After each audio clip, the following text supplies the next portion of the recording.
Oke, selamat malam. Selamat malam semua yang sudah hadir duluan, pas jam 7 malam. Ya, terima kasih sudah on time. Jadi ini adalah pertemuan dari Cardano Indonesia, dari komunitas Cardano Indonesia. Ini akan ada setiap 2 minggu sekali. Ya, jadi minggu yang ini adalah tentang semua yang tentang berhubungan sama teknis. Nanti 2 minggu lagi, jadi setiap minggu ketiga ya, itu minggu ketiga akan diisi dengan semua yang berhubungan sama ekosistem di Cardano. Ya, Oke, ya. Oke, selamat malam teman-teman semua. Terima kasih sudah hadir di workshop kali ini. Mungkin perkenalan diri dulu singkat.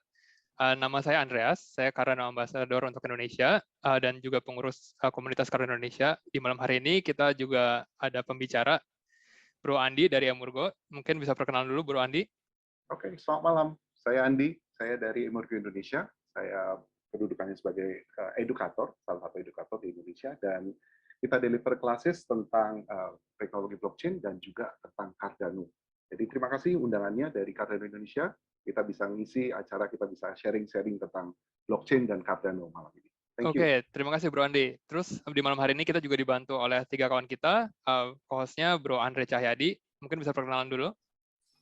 Halo malam semua, saya Andre, saya aktif sebagai kontributor di Eastern Town Hall Indonesia. Oke, terima kasih Bro Andre. Di sini juga ada Bro Yan, pengurus Eastern Town Hall, dan Bro Dion juga, pengurus komunitas Cardano Indonesia. Oke, tidak perlu menunggu lama lagi, kita mulai aja sesi malam hari ini. Dibagi jadi 2, sesi pertama kan dibawakan oleh Bro Andi, itu pengenalan mengenai blockchain Cardano. Kemudian di sesi kedua nanti akan saya bawakan mengenai wallet Cardano itu ada apa aja, kemudian cara penggunaan blockchain explorer. Di pertengahan sesi nanti ada door prize juga, jadi kita akan ambil 2 orang pemenang, masing-masing mendapatkan 10 ADA. Kemudian kita juga di akhir acara ada pemilihan yang ngasih 2 pertanyaan terbaik akan mendapatkan NFT masing-masing. Oke, kita mulai aja. Silakan Bro Andi, bisa di-share screen-nya. Ya, baik. Terima kasih. Oke. Teman-teman, kalau ada pertanyaan bisa nanti tulis di chat aja atau ntar kita akan coba jawab di Q&A. Terima kasih. Oke. Ya, mari kita mulai. Ya, kita hari ini adalah 2 sesi besar sebenarnya. Adalah sesi pertama sekitar 1 jam. Nanti kita akan belajar dulu tentang pengenalan mengenai blockchain, ya teknologi blockchain, apa itu blockchain, dan juga tentang salah satu blockchain yang menjadi menarik, ya apa nanti menariknya kita akan lihat. Tapi namanya adalah si Cardano. Ya, seperti yang ada di yang kita lihat di layar juga. Ya, juga tadi sudah dikenalkan bahwa Bro Andreas di sini adalah salah satu Cardano Ambassador yang asal dari Indonesia, ya. Jadi inilah yang akan kita lihat, apa sih si blockchain itu, apa sih Cardano itu, ya, bagaimana sih hubungannya dengan hidup kita saat ini, ya. Kenapa sih kok orang-orang pada semua ngomongin tentang blockchain, ya kan, terus ngomongin tentang cryptocurrency, ngomongin tentang NFT, ngomongin tentang segala macam ya berhubungan sama si blockchain ini. Yuk kita lihat ya, kita mungkin tidak akan lama, ya, kita hanya punya 1 jam. Kalau tadi saya sebutkan bahwa saya juga deliver classes di dunia blockchain dan Cardano, maka materi ini kira-kira biasanya akan di-deliver dalam waktu sekitar 42 jam. 42 jam itu kalau kita lihat ya makanya akan singkat sekali mungkin nanti. Jadi 1 jam itu dan 42 jam menjadi 1 jam itu akan sangat singkat. Jadi mungkin tidak akan tercover semuanya, tapi setidaknya yang penting-penting sudah kelihatan. Dan saya coba saya jelaskan dengan cara yang paling gampang ya. Jadi nanti kalau misalnya masih ada pertanyaan dengan cara itu pun nanti silahkan ditanyakan di sesi Q&A nanti setelah sesi penjelasan yang pertama ini. Oke, ya mungkin kalau boleh ya sambil kita lihat. Nanti kalau ada pertanyaan silahkan saja dituliskan di dalam chat. Ya. Bagi yang sudah bisa akses chat, silahkan sambil kita tadi sudah kenalan ya siapa-siapa saja kami di sini. Tapi kita juga ingin tahu nih dari peserta, ya, Bapak Ibu sekalian, teman-teman sekalian di sini, silahkan tolong diketikkan, mungkin singkat saja, ada 3 hal ya tentang nama, terus tentang profesi dan posisi. Artinya misalnya saya Andi di Jakarta dan profesi saya sebagai edukator. Silahkan dituliskan di situ di kolom chat.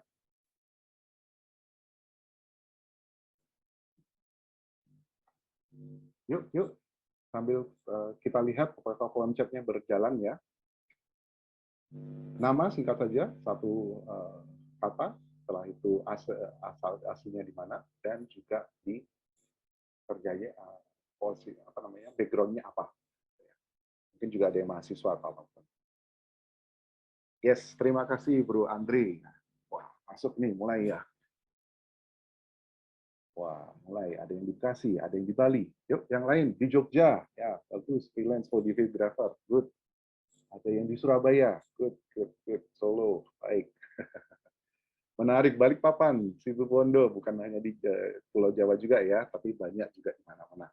Menarik karena apapun yang akan nanti kita lihat di sini, blockchain ini adalah juga tidak hanya di Jakarta atau di Indonesia saja, tapi ini sesuatu yang bekerja teknologi yang ada di seluruh dunia. Ya, karena itu penting kita juga melihat bahwa dari komunitas Kardon Indonesia kita ingin mengenalkan apa sih blockchain itu. Jangan sampai nanti ketika semua sudah berkecimpung di dunia blockchain, semua sudah semakin beralih ke dunia blockchain, kita yang di Indonesia jadi ketinggalan. Ya. Nah itu kenapa kita adakan acara-acara ini. Ya. Yuk kita lihat aja ya dari mulai awalnya ketika kita ngomong tentang blockchain, maka kita sebenarnya bisa melihat dari dua sisi. Ya, sisi yang paling simple itu adalah ketika kita ngomong blockchain itu sebagai teknologi. Teknologi yang apa? Teknologi kenapa kok kita kenapa kita tertarik dengan blockchain ini? Karena ternyata teknologi ini sudah bisa digunakan dan bisa mengubah, revolutionize, mengubah secara baik, secara lebih bagus lagi di bidang apapun. Pertama-tama kita lihat di bidang bisnis, tapi masuk juga ke bidang sosial. Nantinya kita akan bisa lihat juga bahwa itu bisa berkembang di dunia politis. Apa itu nanti contoh-contohnya mungkin kita akan bisa lihat sambil kita jalan ya. Tapi itu secara simpel bahwa itu adalah teknologi, tapi secara teknologi kita akan masuk ke dunia komputer, dunia komputasi, dunia IT lah pada dasarnya. Kalau kita lihat secara teknis, maka blockchain ini adalah sebuah struktur data. Gimana kalau kita punya banyak data, ya kita susun-susun itu sehingga sedemikian sehingga bahwa data yang kita punya itu pun nanti kita bisa gunakan. Ya. Artinya semua data penjualan, data karyawan, data gaji, data apapun itu bisa kita masukkan ke data struktur atau mungkin kita lebih gampang ngomongin database. Ya. Database inilah yang nanti kita akan coba untuk gunakan dengan baik.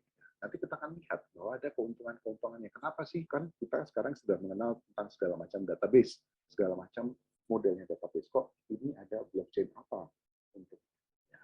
Nanti kita akan lihat. Tapi sebelum itu kita akan juga lihat bahwa ini database yang seperti apa. Database yang kalau kita bisa lihat di sini adalah salah satunya bahwa dia decentralized. Terdesentralisasi. Bahwa ini adalah sesuatu yang tersebar. Kalau kita kenal sekarang ini kan semua yang berhubungan sama aplikasi, sama data, itu biasanya di satu tempat, di satu server. Ya, semua terhubung di situ. Tapi dengan si blockchain itu nanti akan dipecah. Dipecah kenapa? Ya nanti akan kita lihat. Pada dasarnya adalah supaya kekuatan itu tidak hanya di satu tempat, tapi juga tersebar dibagi-bagi ke semua yang terlibat di situ. Jadi nanti akan ada decentralized database yang terdesentralisasi. Di database yang terdesentralisasi itu nanti akan disimpan data-data dalam bentuk-bentuk blok-blok. Ya. Ada blok-bloknya. Ada kotak-kotak, ada kardus-kardus. Kalau kita bayangkan, maka kalau kita punya arsip-arsip di kantor atau dimanapun juga, maka kita melihat bahwa ya arsip itu nanti kita masukkan ke dalam kotak-kotak supaya nanti bisa kita tutup. Terus habis itu kita susun nanti kotak lain-lain ya. Seperti itu modelnya. Di sini disebutkan juga bahwa blok-blok yang tadi itu di dalam sebuah blockchain itu nanti akan berisi oleh yaitu transaksi-transaksi. Ya. Pada dasarnya adalah ketika kita ngomong tentang yang tadi, ya, analoginya adalah ketika kita punya banyak ya data, banyak kertas-kertas di kantor kita, maka kita biasanya kan banyak ya kertas-kertas di mana-mana.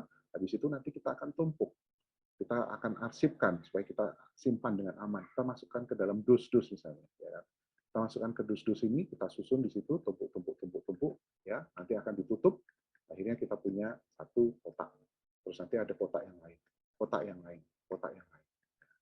Terus nanti kita akan tandai bahwa ya udah ada urutan ini, data-data ini. Satu dengan yang lain. Akhirnya inilah yang terbentuk dalam sebuah urutan, sebuah struktur yang kita sebut sebagai blockchain. Blockchain, makanya nanti akan ada 3 penting di sini adalah pertama si transaksi-transaksinya, data-datanya. Transaksi-transaksi tadi, lembaran-lembaran ini akan dimasukkan ke dalam dus-dus, dalam kotak-kotak. Makanya kita punya blok. Terus blok-blok itu nanti akan disusun juga satu dengan yang lain, susunannya bagaimana supaya kita aman, supaya kita tahu bahwa kita punya data-datanya. Makanya itu nanti akan kita rangkai ya sehingga seperti sebuah chain, sebuah rantai. Itulah yang kita sebut sebagai blockchain. Ya, kalau di blockchain maka akan ada transaction, block, sama blockchain. Itu dia kalau secara teknis. Oke. Nah, kita lanjut dulu. Kalau kita ngomong tentang blockchain, maka kita lihat dari katanya dulu. Kok bisa disebut blockchain? Siapa sih yang membuat itu kok muncul ada blockchain-nya? Gimana sih sejarahnya?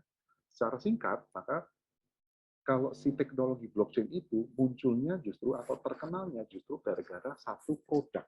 Produknya ya, artinya ketika ada teknologi ada produknya. Teknologi ada produknya macam-macam. Ya kan? Kalau yang ini kita munculnya yang kita kenal dulu adalah si Bitcoin sebagai produk. Ketika Bitcoin itu pada dasarnya ada seorang mengaku sebagai Satoshi Nakamoto ini, dia ngobrol-ngobrol di mana-mana, di forum-forum, dia tanya tentang teknologi ini segala macam, terus dia jadikan satu. Apa sih yang dia mau coba bikin? Pada dasarnya ini, ya. Dia bikin suatu tulisan di sini, suatu paper yang diberi judul Bitcoin, a peer-to-peer electronic cash system. A peer-to-peer electronic cash system. Bahwa dia mau buat sistem cash, ya, sistem pembayaran yang mau dibuat di media elektronik, ya, dunia komputer, dunia internet.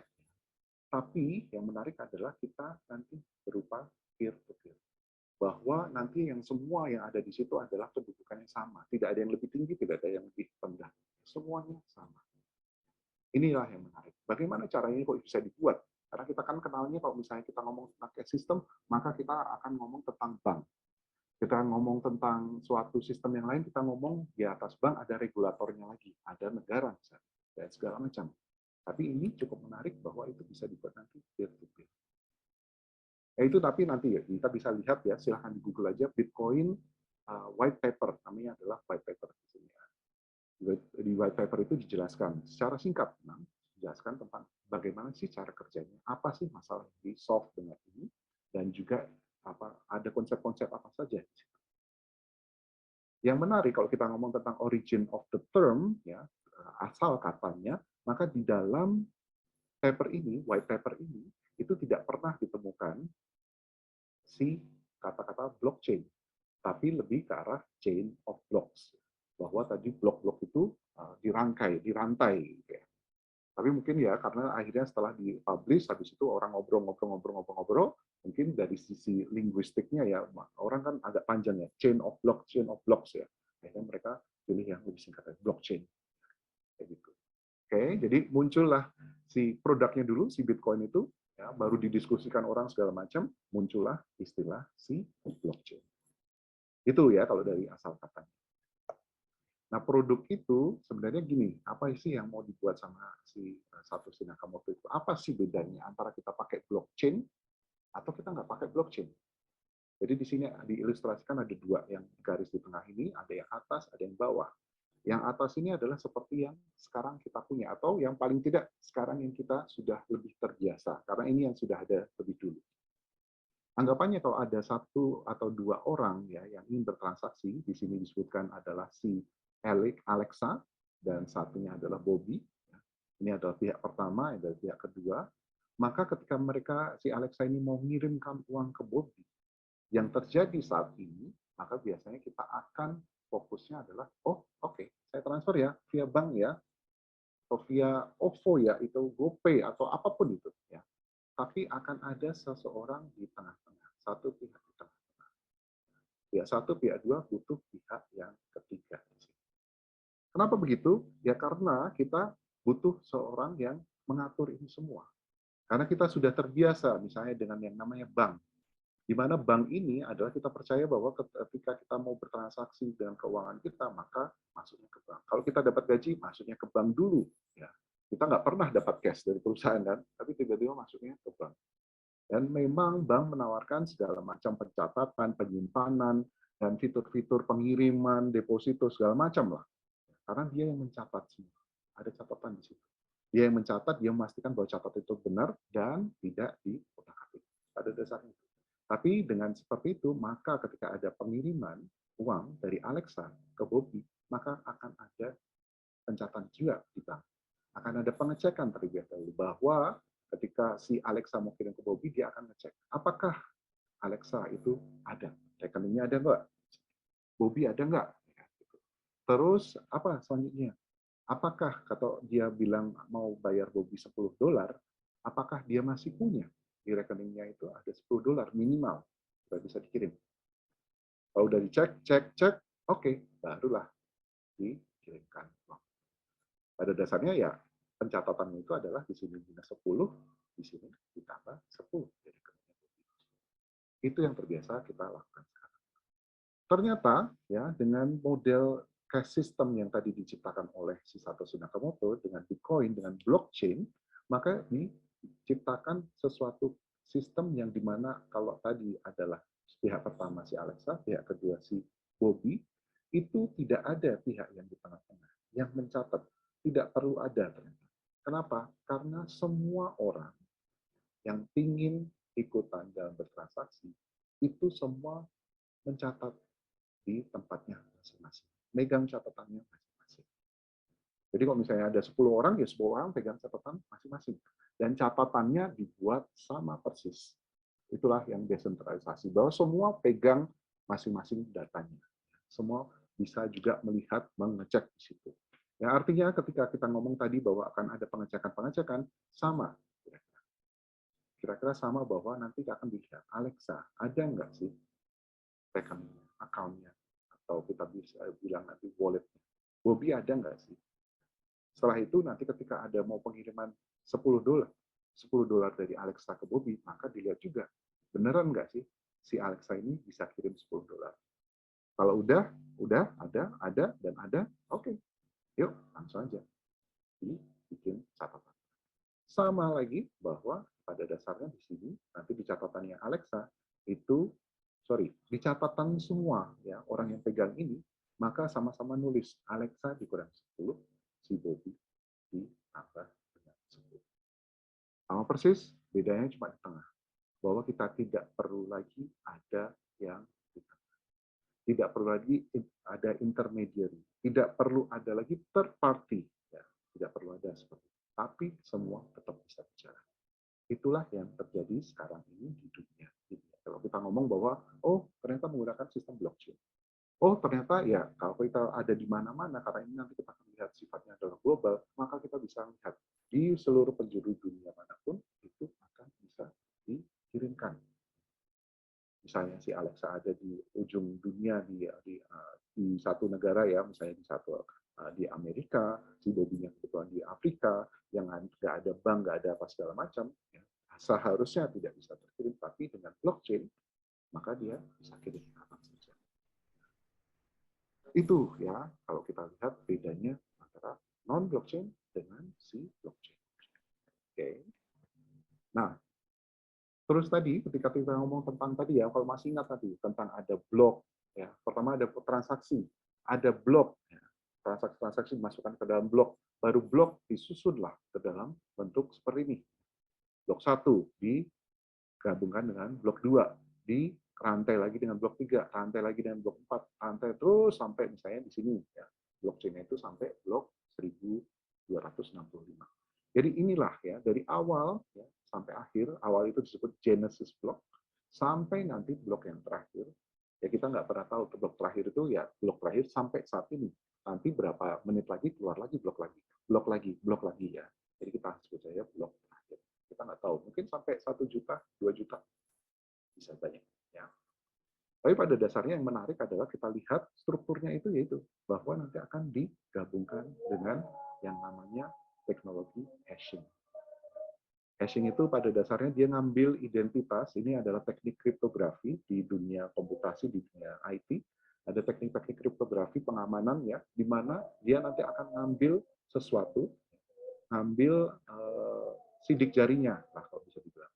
Sidik jari dari suatu blok itu nanti akan disimpankan ya, nanti sidik jarinya misalnya berupa satu garis panjang ini, nanti akan disimpan di atas ini, di bagian yang kita sebut nanti header. Nanti ada header, ada body.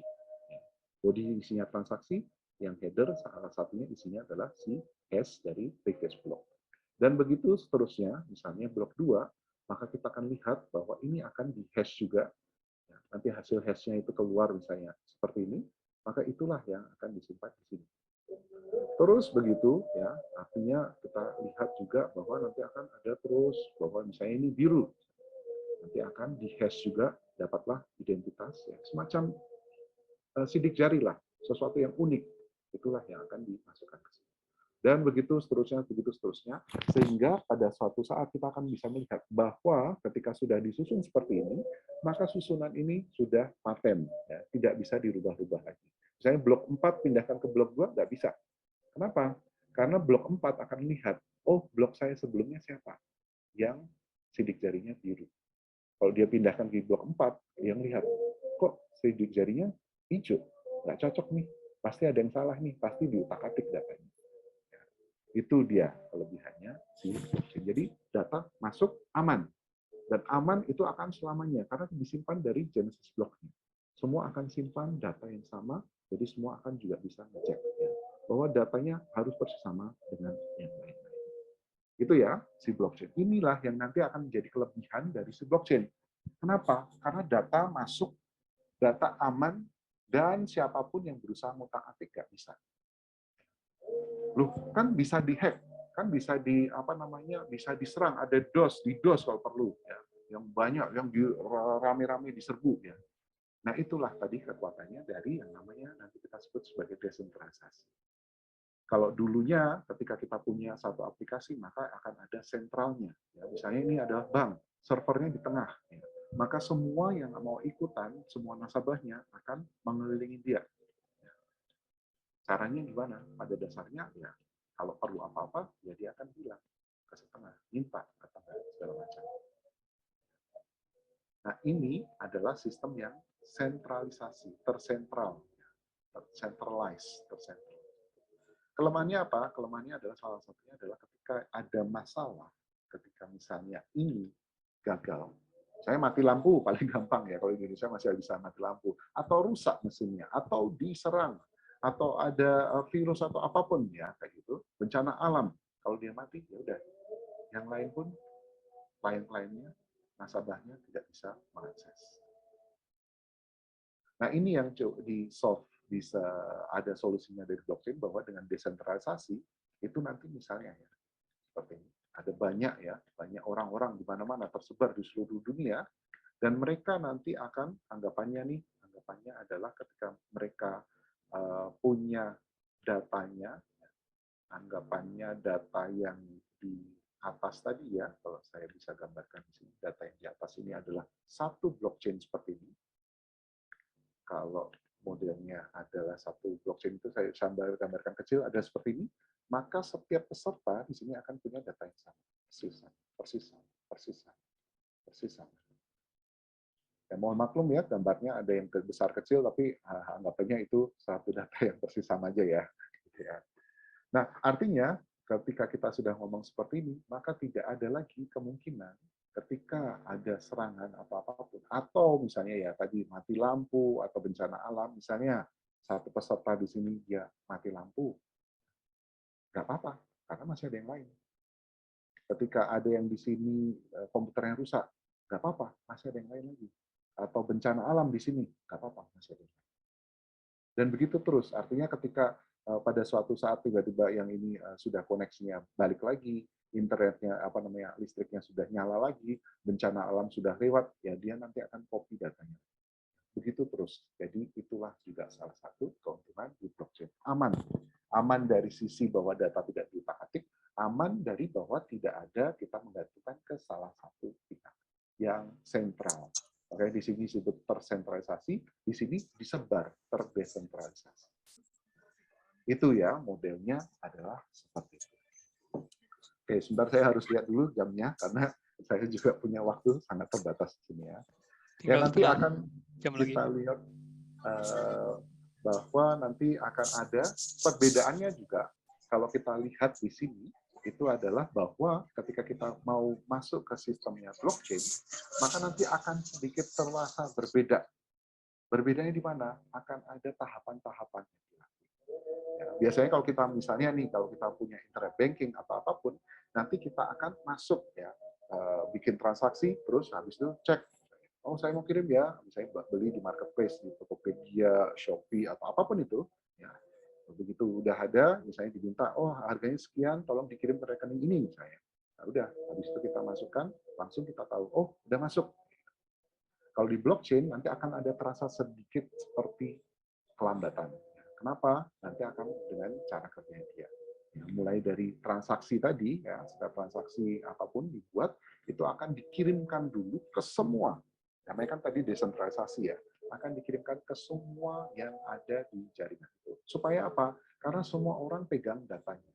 Karena pegang datanya mereka sama-sama memvalidasi. Mengecek, benar nggak, benar nggak, benar nggak? Setuju nggak kita bahwa ini transaksi bisa dibuat? Pada dasarnya itu. Barulah nanti kalau mereka semua udah oke, nanti akan dimasukkan ke dalam blok. Dan blok itu nanti barulah disusun ke dalam blockchain. Ya, modelnya seperti itu. Baru nanti kalau sudah di dalam blockchain, itulah ya dia mendapatkan keuntungan bahwa dia sudah aman di situ. Tidak lagi bisa diutak-atik. Atau kita sebutnya adalah immutable. Tidak bisa dimutasikan, tidak bisa mutable. Di situ sih kalau kita lihat ya, kenapa kok kadang-kadang kok saya udah kirim semenit misalnya, 2 menit kok belum masuk ya? Nah itu nanti tergantung dari blockchain masing-masing. Ada yang bisa cepat, ada yang peraturan yang lain lagi. Itu dia kalau tentang blockchain. Nah dengan itu semua kalau kita udah ngerti, maka kita jadi bisa tahu. Ketika kita ngomong tentang sebuah blockchain, maka kita pasti tahu bahwa ini adalah sebuah sistem yang terdistribusi, sistem yang terdesentralisasi, tersebar, dibagi-bagilah kemana-mana. Tidak punya satu orang lagi, tapi ada banyak ya, peserta. Nanti mungkin akan kita bahas sedikit tentang SPO di akhir. Nah, SPO itu adalah salah satu pesertanya kalau di dalam jaringan blockchain Cardano. Itu ya distributed. Karena distributed semua orang punya catatannya, dia juga nanti akan bisa membawa kita ke faster settlement. Faster settlement. Bahwa ya sudah, karena semua orang punya catatannya, semua orang bisa ngecek. Tidak perlu lagi juga nanti misalnya faster settlement ngomong tentang bahwa kalau kita misalnya ke bank, maka kita harus menunggu karena ada waktu-waktunya. Mungkin di malam, tengah malam itu adalah downtime-nya. Mungkin dari jam 12 malam sampai jam 1 pagi itu tidak bisa diakses apapun itu karena memang harus ada perawatan, harus ada diperhatikan dulu mesin-mesinnya segala macam karena di tempat itulah semua tergabung ya, tersentral gitu. Kalau di blockchain maka semuanya pegang ya. Ketika ada satu yang bermasalah yang lain masih jalan.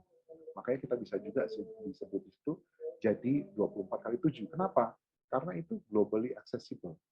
Selama blockchain itu diadakan di internet, selama orang punya akses ke internet, ya sudah, semua orang bisa menggunakan apapun fungsinya yang di dalam blockchain itu. Ya. Ingat tadi, salah satunya adalah bahwa data-data itu nanti akan disusun-susun sesuai waktunya, ya. Terus nanti akan ada timestamp-nya di situ. Terus kita juga nanti akan semua operasi itu berjalan secara otomatis. Terus habis itu kita juga melihat bahwa tadi sudah ada security di situ, ya, baik dari datanya, baik dari ketersediaannya. Terus yang menarik adalah ya ini distribusi terdesentralisasi tadi, decentralized tadi, itu kan banyak ya. Nah itu nanti kita harus sepakat bahwa misalnya kalau ada 1.000 peserta di situ, maka 1.000 peserta itu punya data yang persis sama. Nanti kita akan ada kesepakatan di situ, ada konsensus base. Ya, gimana caranya kita menentukan, oh data apa yang kita masukkan ke dalam apapun blockchain kita. Nanti harus sepakat dulu. Yang menarik adalah tentang blockchain ini, kita dibuatnya dalam bentuk, ini kan ada software ya, semua yang ngatur ini software, bukan lagi ada orang-orang yang bekerja di situ. Ya. Bahwa ketika sudah diprogramkan, dilepaskan ke market, ya udah, nanti programnya terus yang jalan. Bukan lagi nanti ada admin, ada teller, ada apa, nggak ada lagi. Nah, yang menarik adalah walaupun sistem seperti itu, tapi sebenarnya dibuat dalam konsep yang cukup simple, sehingga itu bisa menjadi sesuatu yang fleksibel. Dan juga nanti akan kita lihat bahwa ternyata di sistem yang seperti ini kita bisa kembangkan kemana-mana sesuai dengan kebutuhan kita. Itulah yang kenapa kok blockchain itu, walaupun di Indonesia kita dengarnya adalah yang berhubungan sama cryptocurrency, Bitcoin, atau koin-koin apapun itu ya, orang ngomong tentang trading, tentang cuan, tentang boncos, atau apapun itu, tapi ternyata nanti kita lihat bahwa karena ini sifatnya adalah data, maka data ini ya tergantung kerjaan kita apa, kebutuhan kita apa, pasti berhubungan sama data, blockchain juga bisa masuk ke situ. Nah, itu ya flexibility. Nah, kalau yang menarik juga salah satunya adalah ini, tentang history of blockchain. Artinya ketika melihat dari waktu-waktuannya. Kalau kita melihat pewaktuannya, sebenarnya tadi kalau masih ingat tadi, Satoshi Nakamoto itu buat dia white paper-nya itu 2008. Baru itu white paper-nya, ya makalahnya. Di 2009 dia nanti akan bikin software-nya. Baru setelah software ini dibuat, itu baru bisa dipakai sama orang. Baru masuk. Tapi perlu diingat bahwa ini kan tadi yang saya bilang bahwa si Satoshi Nakamoto ini bukan pencipta semuanya, tapi dia lebih mengumpulkan, terus menggabungkan gimana caranya supaya ini bisa menjadi sesuatu yang berguna, menjadi si Bitcoin tadi. Itu sebenarnya sudah dimulai di 1990, sudah mulai matang nih konsep tentang distributed computing, konsep tentang kriptografi, konsep tentang Merkle tree, dan segala macam. Tapi mungkin saat itu yang belum siap adalah jaringan yang peer-to-peer. Belum siap lah, belum bisa dijalankan. Nah, inilah yang menarik, ternyata digabung semua sama Satoshi Nakamoto di 2009 bisa di-launching, sudah mulai bisa digunakan. Tapi yang menarik adalah nanti juga adalah ketika kita ngomong bahwa ini, oh ada nih currency kan, ada mata uang, ada uang lah katanya, dan di dunia digital, tapi tidak ada nilainya. Bayangannya adalah ketika kita ngomong tentang currency, ya Bitcoin atau ada yang punya koin-koin BTC ini, itu nggak bisa dipakai sama orang. Istilahnya seperti halnya kalau kita punya monopoli lah, beli satu box monopoli, di situ udah ada uangnya segepok-segepok, tapi nggak ada yang pakai. Kita bawa ke warung, kita diketawain, ini untuk apa ini? Kayak gitu. Cuma nanti akan, kalau kita lihat di 2011-2012 itu, mulai dia punya ada nilainya. Dimulai nanti kita kenal Bitcoin Pizza Day. Ketika ada yang mencoba nih, bahwa saya punya Bitcoin sekian ini, terus saya pakai untuk apa ya? Iseng-iseng dia di forum bilang, tolong dong, saya kirimin pizza. Nanti kalau ada yang mau ngirimin pizza saya, nanti saya kasih Bitcoin. Ternyata ada yang menanggapi, oke, saya kirim pizzanya. Kirim pizzanya, ya udah. Waktu itu 2 pizza besar dikasih bayaran sama yang posting tadi 10.000 Bitcoin. Ya bayangkan ya, kalau sekarang nilainya mungkin Bitcoin sekitar 500-600 juta, ya kalau 10.000 kalikan saja ya. Makanya itu nanti juga terkenal Bitcoin pizza. Jadi pizzanya itu adalah $1 million pizza karena sekarang wah nilainya luar biasa. Tapi dari situlah Bitcoin terus mulai muncul ya punya nilai dan itu semakin lama semakin naik. Dan yang lain juga melihat, oh ternyata ada yang bikin konsep kayak gitu, bikin software kayak gitu, terus bisa ini apa namanya ada nilainya dan semakin lama semakin naik. Kenapa saya tidak? Akhirnya muncul kripto-kripto yang lain. Muncul Litecoin, Mastercoin, Namecoin, segala macam. Karena sifatnya adalah nanti kita kenal open source, bahwa nanti kodenya itu bisa di-copy sama orang, dirubah sedikit, dirilis ulang. Jadi sesuatu blockchain yang lain. Akhirnya tadi cuma ada satu Bitcoin, satu blockchain, terus muncul yang lain, muncul yang lain. Akhirnya ya dari situlah istilah Bitcoin, terus yang koin-koin yang lain itu disebut sebagai altcoin, alternative coin. Karena ya alternatif aja. Pada dasarnya sifatnya sama, dia cuma bisa bayar-bayaran. Di situ ya yang menarik. Terus kita lihat bahwa tadinya cuma di satu Bitcoin dari Satoshi Nakamoto ke teman-temannya, ya kan, ya cuma gengnya mereka itu aja. Ketika sudah dikenal sama orang, ternyata yang lain niru, akhirnya punya geng lain, semakin terdengarlah si blockchain ini. Terus pada suatu saat di 2013 ada seseorang yang namanya Vitalik Buterin, itu nama cukup besar juga di dunia blockchain, itu memikirkan, oke, banyak nih blockchain ya, ada Bitcoin, Litecoin, Mastercoin, Namecoin, apapun itu, tapi sebenarnya mereka itu sama, bahwa kegunaannya, fungsinya itu cuma bisa bayar-bayaran. Nah, terus untuk apa? Ya kan? Nah, makanya dia muncul. Harusnya ini, konsep tentang data ini bukan cuma bayar-bayaran, tapi bisa masuk kemana-mana. Akhirnya dia punya ide untuk gimana kalau kita masukkan programming di sini. Gimana kalau misalnya orang bisa memprogramkan sesuatu di dalam blockchain. Supaya apa? Ya artinya ketika punya ide apapun, orang bisa buat di situ. Mau bikin tentang pembayaran bisa, mau bikin tentang asuransi bisa, mau bikin tentang games bisa, mau bikin tentang pencatatan bisa, ya, segala macam. Dan itulah ya muncul di sini disebutkan adalah tentang si programmable blockchain. Programmable blockchain muncul konsepnya dan dieksekusi. Nanti akan kita kenal namanya blockchain yang namanya Ethereum. Terus nanti akan kenal programming tadi adalah si smart contract ini ya. Makanya kalau kita ngomong tentang smart contract, pada di smart contract blockchain, apa sih itu? Ya ini. Ketika program-program itu yang namanya smart contract ini bisa dibuat di atas Ethereum atau di atas program blockchain, jadi semua ide itu bisa dimasukkan ke dalam blockchain, bisa dijalankan atau menggunakan teknologi blockchain, dan akhirnya mendapatkan semua keuntungan dari ya tadi keamanan, ketersediaan segala macam. Nah, itu. Jadi semakin besar lagi ketika orang tahu bahwa oh blockchain bisa dipakai loh. Saya punya ide, masuk ya, terus dia panggil teman-temannya ya, masuk situ. Akhirnya komunitasnya semakin gede lagi ya, ke blockchain. Sampailah ke telinga ini ya, perusahaan-perusahaan yang besar. Perusahaan-perusahaan juga melihat, oh bagus nih bahwa ada yang seperti itu ya, bahwa jadi lebih aman ya, jadi lebih yang lain-lainnya, ketersediaannya lebih terjamin ya, nggak mungkin mati atau segala macam. Cuma perusahaan sedikit berbeda. Misalnya nih kalau kita ngomong tentang perbankan, nanti kalau misalnya ya kalau kita lihat kan tadi semua ini sampai di sini itu adalah public blockchain namanya. Artinya terbuka untuk semua orang. Artinya semua orang bisa join, semua orang bisa ikutan. Ya. Tanpa harus ada syarat apapun, harus ada pendaftaran, dan nggak ada seperti itu. Yang penting download software-nya, udah bisa mulai. Itulah yang disebut public blockchain, atau juga bisa disebut permissionless. Nggak perlu pakai permisi-permisian lah, nggak perlu isi formulir lah. Tapi kalau memang mau ikut, pasang software-nya, langsung jalankan. Mau bayar-bayaran, langsung aja. Nah, model public blockchain itu termasuk datanya itu juga terbuka untuk umum. Semua orang boleh tahu. Dan bahkan harus tahu, karena harus sama-sama melihat kan. Nah, inilah yang menjadi masalah kalau di perusahaan. Perusahaan bilang, wah nggak bisa kayak gitu. Nanti kalau nasabah saya ketahuan semua transaksinya sama nasabah yang lain, waduh, nggak nyaman dia, nggak mau dia.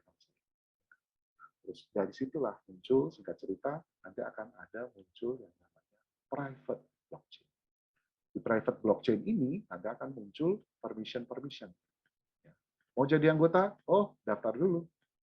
Mana itunya ID card-nya segala macam harus terdaftar, harus tercatat. Terus kalau mau bikin transaksi, tunggu dulu. Anda nasabah yang seperti apa, punya hak nggak bikin transaksi? Untuk lihat transaksi orang lain, oh tunggu dulu. Anda siapa? Harus ada permisi. Ya, itulah si private blockchain. Itulah kenapa di perusahaan-perusahaan sekarang juga kita lihat bahwa ternyata perusahaan-perusahaan sudah mulai mengadopsi si blockchain itu untuk bisnis case-nya mereka. Cuma kalau kita bandingkan ketika public blockchain itu adalah open source semua ya, semua terbuka, termasuk kodenya terbuka, semua namanya terbuka supaya orang bisa mengakses. Kalau private blockchain sedikit berbeda, private nggak bisa, tertutup, kodenya nggak ketahuan. Kadang-kadang kita nggak tahu project apa di situ, ternyata dia pada blockchain. Itu yang mungkin sedikit berbeda ya. Tapi kita jadi kenal ya, ada public blockchain, ada private blockchain, ada programmable blockchain. Tapi apapun itu akhirnya inilah ya, terus berkembang. Semua orang bisa bikin. Ya. Semua orang bisa bikin aplikasinya, semua orang bisa bikin. Nanti yang menarik adalah ada namanya ICO, Initial Coin Offering. Pada dasarnya dia adalah crowdfunding yang mengumpulkan dana dari banyak orang. Ya. Ingat bahwa ini adalah globally accessible. Kalau ditaruh di blockchain, semua orang seluruh dunia bisa mengakses. Dan dananya ya kecil-kecil, tapi kalau seluruh dunia ya jadi gede juga. Terus nanti segala macam perkembangannya, ada game, ada apapun, ya, yang di keuangan nanti akan berkembang ke arah, ya tadi, karena ini sifatnya adalah decentralized, maka nanti akan ada yang namanya decentralized finance. Yang disingkat sebagai DeFi.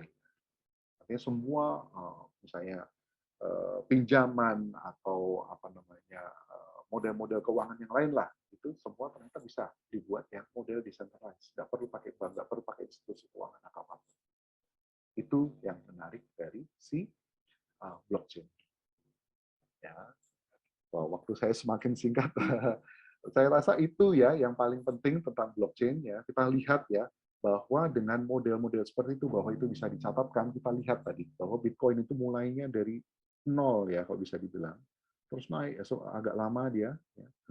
Pada suatu saat dia mulai naik dan turun, ya. Naik lagi, turun lagi, terus naik lagi tinggi kayak gitu ya. Nah inilah ya, bisa kita lihat ya, mungkin kita nggak lihat dari angkanya, tapi kita lihat bahwa ini loh orang jadi percaya bisa ya, tentang bahwa keuangan ini bisa dibuat di dalam model blockchain. Itulah ya bukti, salah satu bukti bahwa blockchain itu bekerja. Tadi kalau kita lihat dari namanya, ya dari angkanya, dari value-nya berkembang terus. Ya. Dari tadi pizza yang 2 pizza tadi nilainya mungkin sekitar 33 di sini euro misalnya ya. Untuk 10.000 pizza, ini Bitcoin Pizza Day. 2 pizza harga 10.000. Sekarang kita bisa lihat ya di 2000 ini apa yang bisa dibeli. Ini jam Rolex bisa dibeli. Di tahun 2013 harganya itu sudah setara dengan botol champagne yang paling mahal di dunia. Terus ya ini ada Lamborghini, ya, ada apalagi di sini ada Ferrari, ya, terus naik dan terus naik. Ada yang bisa sampai beli apa namanya 1 lot. Ya itulah ya kalau kita lihat ya tentang si blockchain. Nah kalau kita udah tahu ya tadi tentang blockchain apa, kita juga harus tahu persis ya. Nanti sebenarnya akan lebih banyak, lebih jelas itu di kelas yang full, tapi waktunya singkat kita cuma akan menyentuh sedikit aja bahwa blockchain itu kita juga harus tahu yang bukan. Jadi ketika orang ngomong tentang blockchain, kita juga pasti tahu sekarang bahwa bukan hanya Bitcoin. Bitcoin itu justru ya tadi kita udah belajar produk pertamanya blockchain yang justru mengangkat nama blockchain itu. Loh, kalau cryptocurrency gimana? Ya bukan hanya cryptocurrency saja. Bitcoin itu kan cryptocurrency, yang mata uang yang diamankan dengan kripto, teknologi kripto, kriptografi. Ya. Nah itu adalah yang dibawa oleh blockchain. Ya, kalau bisa dibilang ini adalah produknya si Bitcoin, ini adalah kategorinya. Ya, cryptocurrency masih banyak lagi, ada koin, ada token segala macam. Tapi bukan hanya itu. Masih ada nanti tergantung programnya seperti apa. Blockchain is not a product ya, bahkan bukan hanya cuma produk, tapi teknologinya yang membuat itu bisa. Blockchain is not replacement for a transaction processing system. Kalau kita udah punya sistem transaksi tertentu, ya tidak serta-merta harus diganti dengan blockchain. Pasti nanti akan ada kelebihan. Tapi pada dasarnya itu. Terus nanti kalau kita mau ngomong tentang blockchain, apa kita pakai, ya nanti kita akan lihat berapa faktor, apakah kita pakai blockchain sebagai database, atau ya, database yang lebih tradisional. Kita nanti akan lihat tentang bagaimana efeknya ke lingkungan, ya, nanti akan berhubungan sama proof of work, proof of stake, segala macam, tentang konsensus mekanismenya. Terus kita akan lihat yang mana dengan punya kita, yang mana, apakah yang permissionless, tadi yang public, semua orang boleh ikutan, ya, semua orang boleh kebuka datanya, atau yang tertutup. Kenapa? Ya karena ya tergantung bisnis kita seperti apa. Terus nanti kita akan lihat juga smart contract, apakah kita Kalau kita nggak tawarkan, tapi kita yang pakai smart contract bikin aplikasi, bagaimana? Ya harus ada yang perlu dipertimbangkan tentang keamanannya, tentang apapun itu juga nanti harus dipastikan. Permisi Bro Andi, tinggal 15 menit, Ya, mungkin bisa masuk silakan. perbedaannya, blockchain Ya, first generation, second generation, third generation, terus kemudian masuk ke Cardano. Singkat saja, terima kasih. pas sekali. Ya, terima kasih. Nah ini ya. Jadi kalau bisa dilihat, maka kita lihat ada nanti ada macam-macam. Ya kan tadi ada Bitcoin, ada Namecoin, Mastercoin segala macam. Nah itu yang kita sebut sebagai generasi pertama. Di sini saya tuliskan generasi pertama. Generasi pertama, apa bedanya dengan generasi berikutnya? Kita tidak melihat oh siapa yang duluan datang, siapa yang yang terakhir datang, tapi lebih ke arah fungsinya. Kalau tadi saya gambarkan adalah ketika kita ngomong tentang Bitcoin, maka dia cuma bisa satu, bayar-bayaran aja. Fungsinya cuma itu aja. Makanya semua yang lain juga tentang Namecoin, Mastercoin, semua itu ya masuknya di sini sebagai coin-nya dia, alternative coin dari dia, karena fungsinya cuma bisa bayar-bayaran. Terus tadi kalau kita lihat dari sejarahnya, kita lihat bahwa ini di Ethereum ini dia bisa muncul yang lain, bahwa dia bisa bayar-bayaran, tapi dia kenalkan juga yang namanya sesuatu yang lebih besar, itu adalah si smart contract. Jadi semacam smart contract, semacam kontrak itu, tapi ditulis di dalam dua komputer, itu pada dasarnya ada program. Smart contract inilah yang menarik. Ya. Akhirnya semua orang bisa bikin idenya semua masing-masing, akhirnya bisa jalan. Terus kalau lihat perkembangannya, ya, oh ya, ini adalah si generasi kedua. Ya, fokus ke fungsinya. Oh, ada dua fungsi. Nanti akan ada juga, ya, kenapa kok Ethereum yang dipilih sebagai nama di sini? Karena dia yang paling pertama muncul sebagai generasi kedua. Nanti akan ada yang lain lagi. Pembayaran smart contract, ada banyak lagi yang lainnya. Tapi pada dasarnya Ethereum lah yang pertama. Terus nanti kita kenal juga ada nama Hyperledger. Hyperledger ini bukan generasi ketiga. Kenapa? Karena pada dasarnya ketika kita ngomong tadi public blockchain, private blockchain, generasi kedua, pertama dan kedua ini adalah public semua. Tapi Hyperledger itu muncul namanya perlu diingat juga karena itu adalah produk yang memungkinkan orang-orang bikin si private blockchain. Dan ini dia juga mengadopsi, kadang-kadang ada berhubungan sama smart contract, dan biasanya tidak berhubungan sama ini ya pembayaran ya, karena ini di dalam dunia mereka sendiri, di dalam si perusahaan itu. Makanya mereka tidak butuh. Biasanya yang berhubungan sama cryptocurrency, pembayaran, itu hanya di dunia-dunia public blockchain. Kenapa? Karena harus ada, kan tidak ada yang membackingin. Perusahaan apapun tidak ada yang membackingin. Siapa yang bekerja? Kenapa mereka mau bekerja? Karena kita nanti kenalkan sistem insentif. Harus dibayar dari kita untuk kita. Ada yang bekerja, ya dikasih insentif. Yang mau dikerjakan sesuatu untuk dia, maka dia harus dibayar.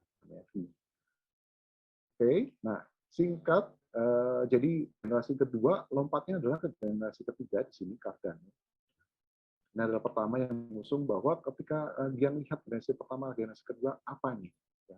Oh, udah bagus kok, tapi juga perlu diperhatikan juga bahwa dari generasi pertama, generasi kedua itu setelah dipelajari kok ada kekurangannya ya, ada sesuatu yang perlu ditambahkan ya, ada masalah ternyata ketika di pertama, di kedua. Ya. Nah itulah itu yang diambil. Yang baik-baik dipertahankan dengan sedikit modifikasi. Nanti akan ada juga ditambahkan di situ bahwa oh ini ada smart contract bagus loh, ternyata itu mengambil semua orang akhirnya masuk ke situ, ya kan? Tapi ada masalah-masalah di situ. Akhirnya ya sudah, kita bikin smart contract tapi versi kita sendiri, versi Cardano dengan segala macam kelebihan. Nah tidak cukup berhenti di situ saja, nanti akan dikenalkan yang lain-lain ya berhubungan sama oh ini udah bagus nih sistem yang bagus.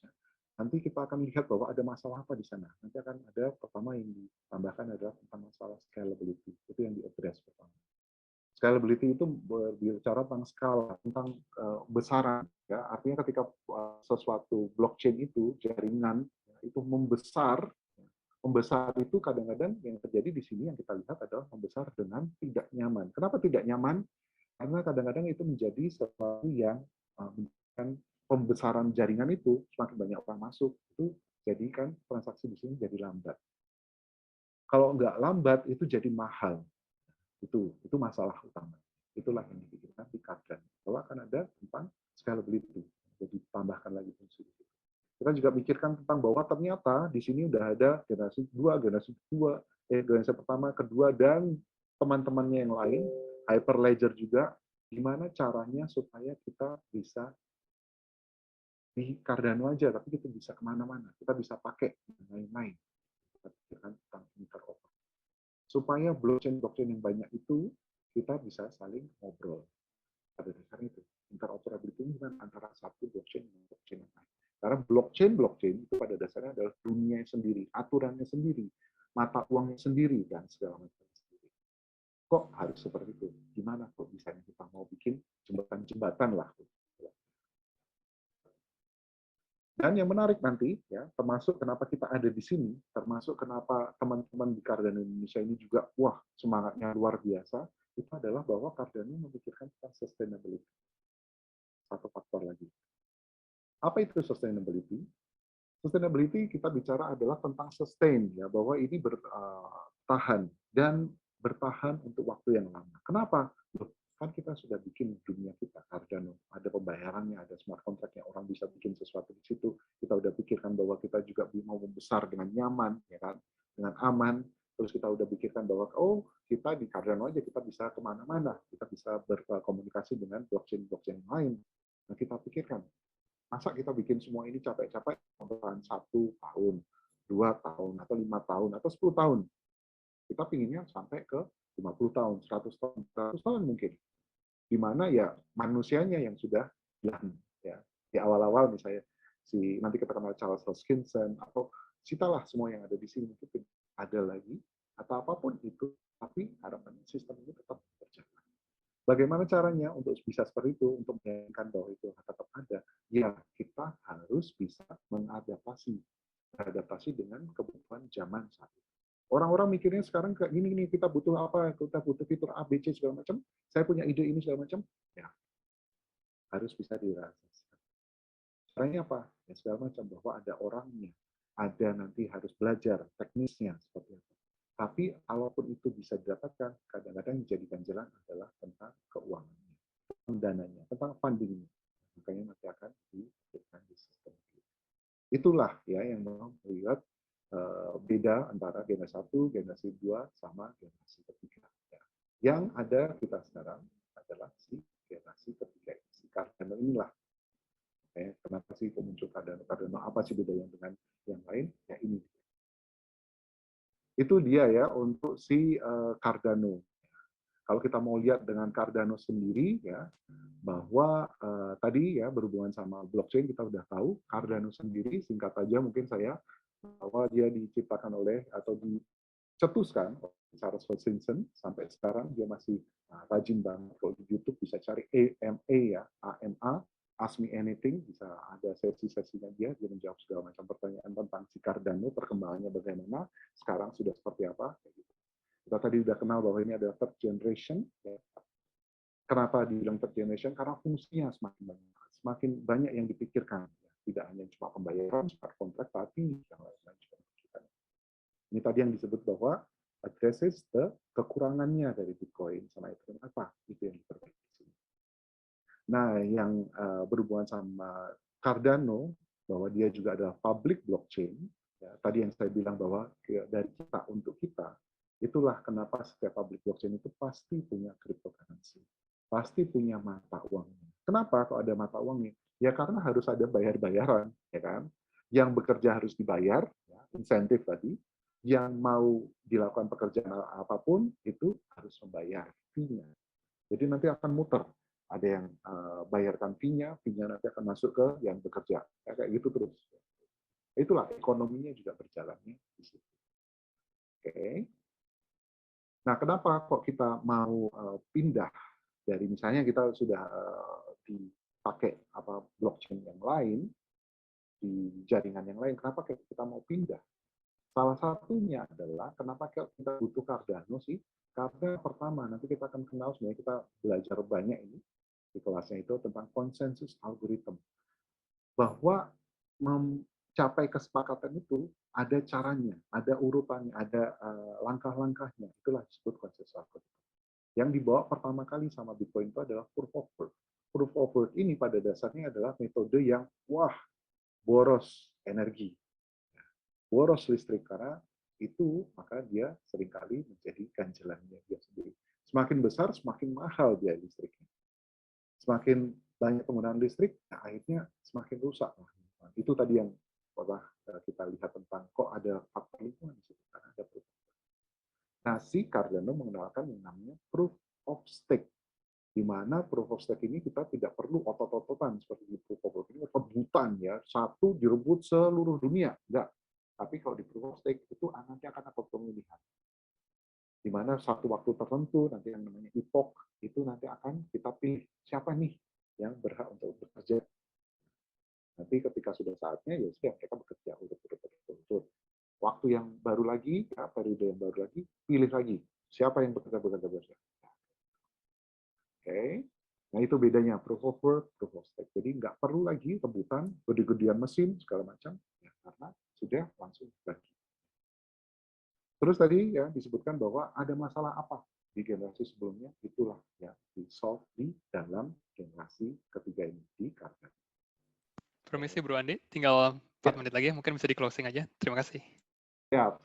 Ini yang nanti cukup menarik juga adalah ketika kita ngomongin Cardano, akan ada teman-teman juga yang berhubungan sama cryptocurrency di Indonesia yang fokus itu blockchain itu kan cuma cryptocurrency-nya ya, koinnya, tokennya, ya nilainya gimana nih kok nilainya kok gitu-gitu aja si EDA ini ya kan tadi sudah disebutkan ya, EDA ini kok nilainya cenderung turun atau cuma di situ-situ aja kok nggak langsung naik, nggak to the moon segala macam. Itu yang nanti membedakan. Kenapa? Karena nanti si Cardano itu pendekatannya sedikit berbeda. Ketika dia ngomong tentang suatu teknologi, maka dia ini ya yang menyebabkan strong academic foundation. Ya. Dia mau ada juga research first driven, artinya dia mau coba dulu. Apapun teknologinya yang akan dia rilis, itu akan coba. Ya.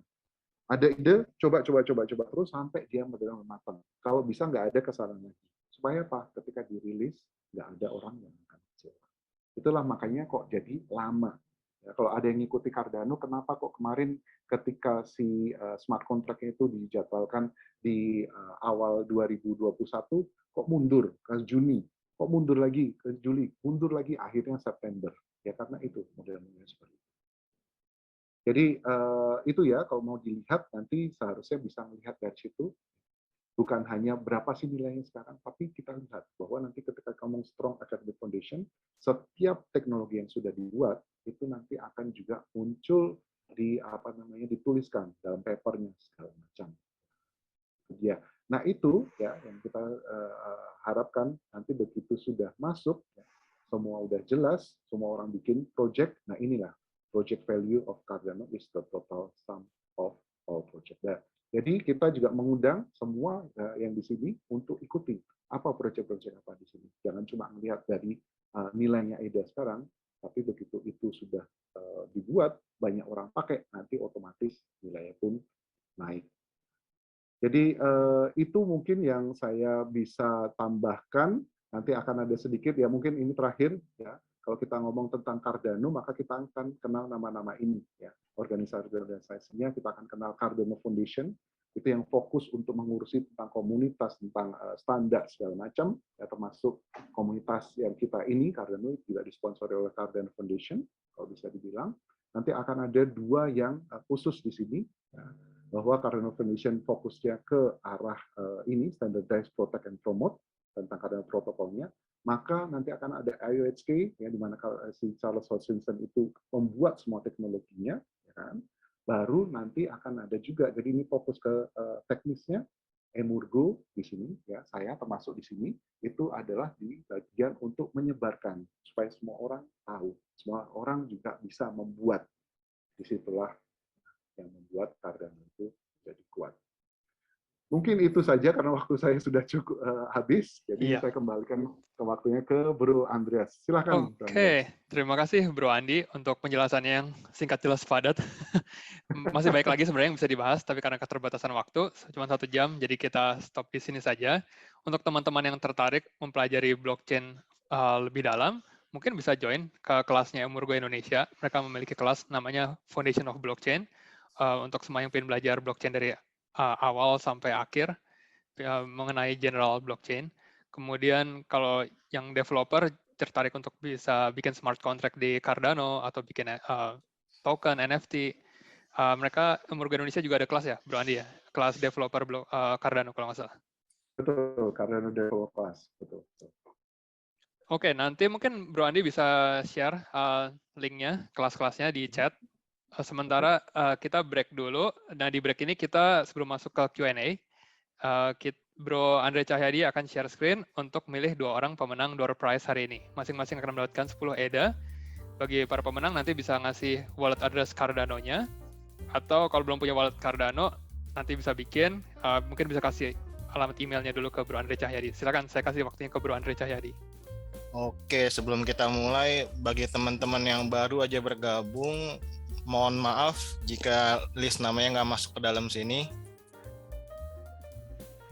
Nah, ini saya biar kasih unjuk dulu nama-nama teman-teman yang udah bergabung sampai dengan waktu sekarang. Oke, sip. Oke, Bisa dimulai. sekarang kita shuffle 3 kali biar fair, tanpa ada rug pull segala macam. Oke, siap.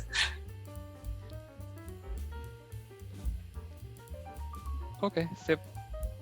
Oke, sekarang kita spin. Kita lihat siapa pemenang pertama.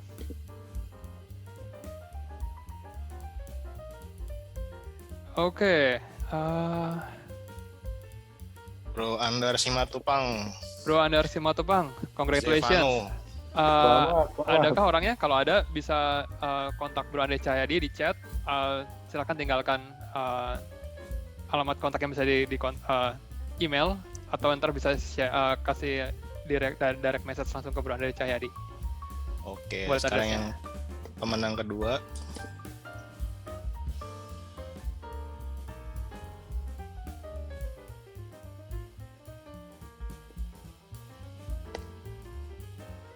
Ya, Bro Dery Marsan. Apakah ada orangnya, Bro Dery? Coba kita lihat.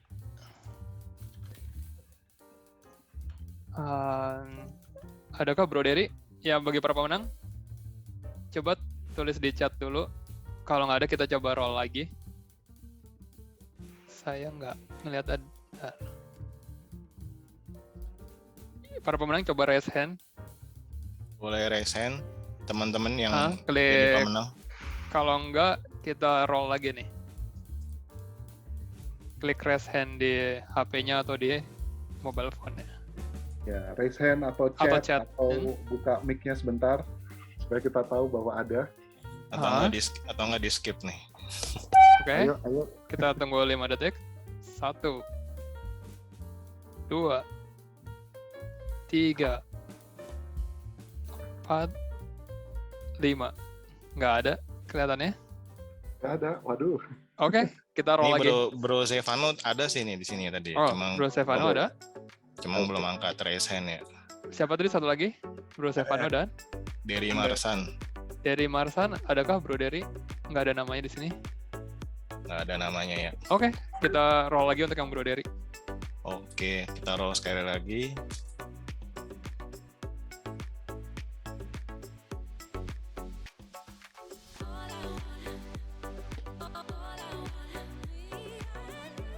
Iya, Bro Hendy Rusfandi. Adakah Bro Hendy Rusfandi? Bisa chat atau raise hand. Bro Harry Rusfandi. Kayaknya nggak ada juga. Ada juga ya. Oke, coba kita roll sekali lagi. Taruh lagi.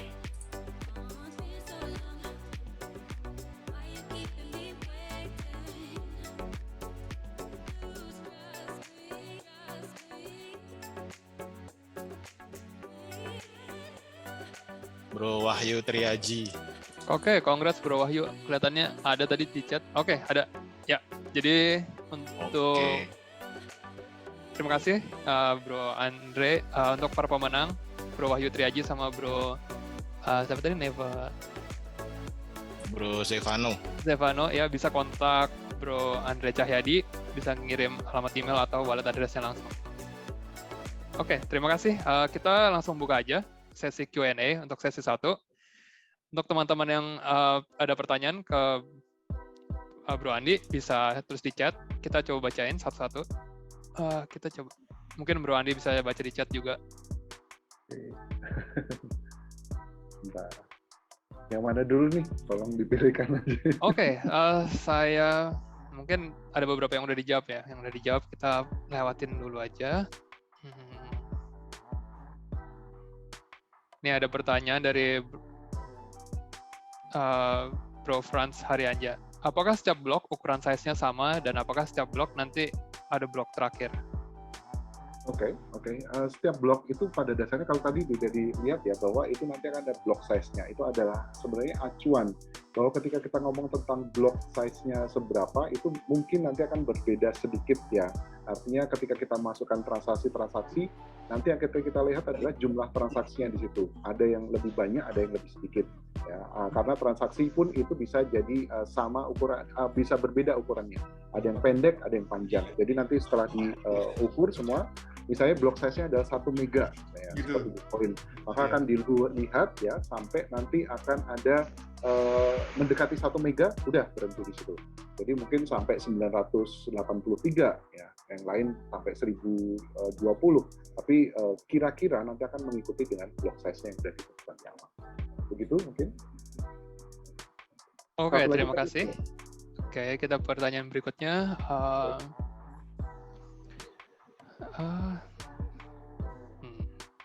Ada banyak nih. Dan ada beberapa yang udah dijawab oleh teman-teman juga di chat. Nah ini mungkin ini. Ada pertanyaan dari Darmadi. Jika memang semua transaksi disimpan di masing-masing komputer dan semua pegang datanya, berarti akan menyedot space di lokal komputer masing-masing. Betul. Artinya itu juga yang nanti akan dipikirkan tentang scalability. Ya, nanti akan ada salah satunya adalah ketika kita ngomong tentang public blockchain, semua orang bisa ikutan, berarti semua orang bisa bikin transaksi, maka nanti akan datanya pun semakin besar. Artinya itu kalau misalnya sekarang ketika kita ngomong tentang Bitcoin misalnya ya, itu setiap orang mau ikutan harus join untuk download dulu sekitar 300 giga data ya. Nah itu masih di tahun ini. Kalau misalnya 5 tahun lagi, 10 tahun lagi mungkin sampai 1 tera, 2 tera, ya kan? Nah itulah yang nanti akan dipikirkan scalability-nya gimana.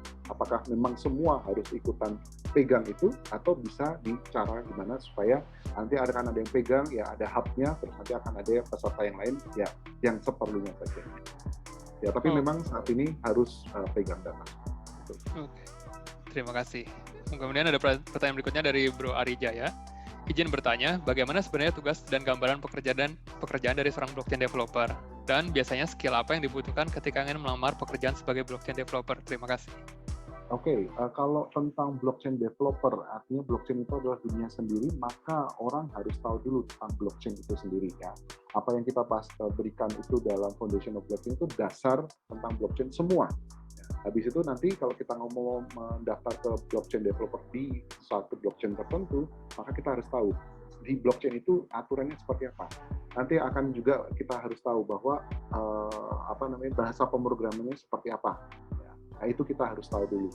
Baru kita pelajari ya bahasa pemrograman itu, kita coba buat aplikasi dan itulah mungkin step-stepnya. Jadi dasar blockchain, terus yang fokus ke blockchain itu sendiri, baru bahasa pemrograman yang di blockchain. Itu. Oke, thank you Bro Andi. Ini ada pertanyaan lagi dari Diki. Dia punya 2 pertanyaan. 1, dalam setiap blockchain, pasti tidak bisa mengatasi 3 trilema blockchain secara bersamaan, yaitu security, desentralisasi, sama scalability. Ada 3 trilema. Nah, pertanyaan di mana letak kelemahan blockchain Cardano yang masih kurang bisa ditangani dari ketiga trilema itu, dan bagaimana cara untuk mengatasinya? Kalau kita bisa lihat itu nanti kita akan kenal bahwa di dalam dia berhubungan sama konsensus mekanisme ya, kita punya proof of stake. Nah, Cardano sendiri itu implementasinya adalah si Ouroboros. Ouroboros ini juga yang tadi saya bilang bahwa kita punya pemikiran tentang scalability, tentang sustainability. Jadi terus dikembangkan ya. Ketika di awal ketika masih kecil seperti apa, terus berkembang. Kalau menurut saya sampai sekarang ini pada dasarnya ya secara singkat sih sudah bisa di-handle lah ya. Tapi kita terus berpikir bahwa ini kita terus membesar. Nah inilah yang kita terus kembangkan, terutama di scalability-nya. Ya. Jadi mungkin ada tambahan dari Bro Andreas tentang itu? Nggak ada sih, itu udah oke. Kemudian ada pertanyaan kedua, Cardano adalah project blockchain yang memiliki fundamental bagus dari sisi project dan developernya. Namun harga ada sulit untuk naik dikarenakan hype yang kurang. Kemungkinan karena marketing yang dilakukan Cardano masih kurang untuk menarik perhatian investor. Nah, pertanyaannya, apa yang Cardano Indonesia atau Cardano secara general bisa lakukan untuk mengatasi atau cara menarik investor di Indonesia? Oke, menarik ya. Artinya kalau kita mau jujur lihat dari fundamentalnya, seperti apa sih yang membuat sesuatu blockchain itu menarik ya dari sisi cryptocurrency juga naik tinggi, itu adalah pertama satu adalah tentang kelangkaan. Kelangkaan itu bahwa ketika kita punya EDA di sini, maka EDA ini siapa yang perlu? Semakin banyak yang perlu, maka semakin mahal lah dia. Yang berhubungan sama itu adalah kita masih masuk ke tahapan smart contract ini baru dibuat. Artinya orang baru mulai ini belajar untuk bikin program-program aplikasi segala macam. Ingat tadi tentang program blockchain, begitu udah masuk ya, semua orang langsung mau ikutan join di situ, mau bikin, ya semua aplikasi banyak pesertanya sendiri ya. Dari situlah nanti jadi naik. Kalau kita lihat, ya yang pertama tadi tentang Ethereum misalnya. Ethereum itu juga sudah banyak sekali di situ aplikasi, akhirnya naiknya harganya sekarang ya kita lihat sendiri kan, ya 4 ribuan dolar. Nah di Cardano kita baru mulai smart contract itu baru di September tahun lalu 2021 ya. Jadi kalau bisa dilihat tahapannya adalah kita masih belajar nih. Jadi belum banyak aplikasi yang muncul di situ. Ya. Cuma jangan salah ya termasuk yang ada di sini juga sudah pada mulai belajar tentang Cardano, saya lihat nama-namanya. Mereka akan mulai belajar nih, ya kan. Kita lihat di 2022 mungkin Q3, Q4 mungkin sudah mulai akan keluar ya aplikasi yang lain. Ya. Nanti Bro Anjas mungkin sudah bisa cerita bahwa ada gamenya juga ya segala macam begitu. Dari situlah ya kita bisa lihat ya, bahwa nanti akan mulai kelihatan tuh. Banyak orang pakai, semakin langka, semakin naik. Okay. Jadi kalau saya lihat dari kita sendiri di Indonesia misalnya atau di mana-mana di Afrika. Ya fokus kita di Afrika adalah kita spending money untuk mendorong para pembuat aplikasi. Ya, karena pada dasarnya dari aplikasi itu muncul, ya itulah orang pakai dan itu menjadi langka. Begitu. Ya, terima kasih Bro Andi.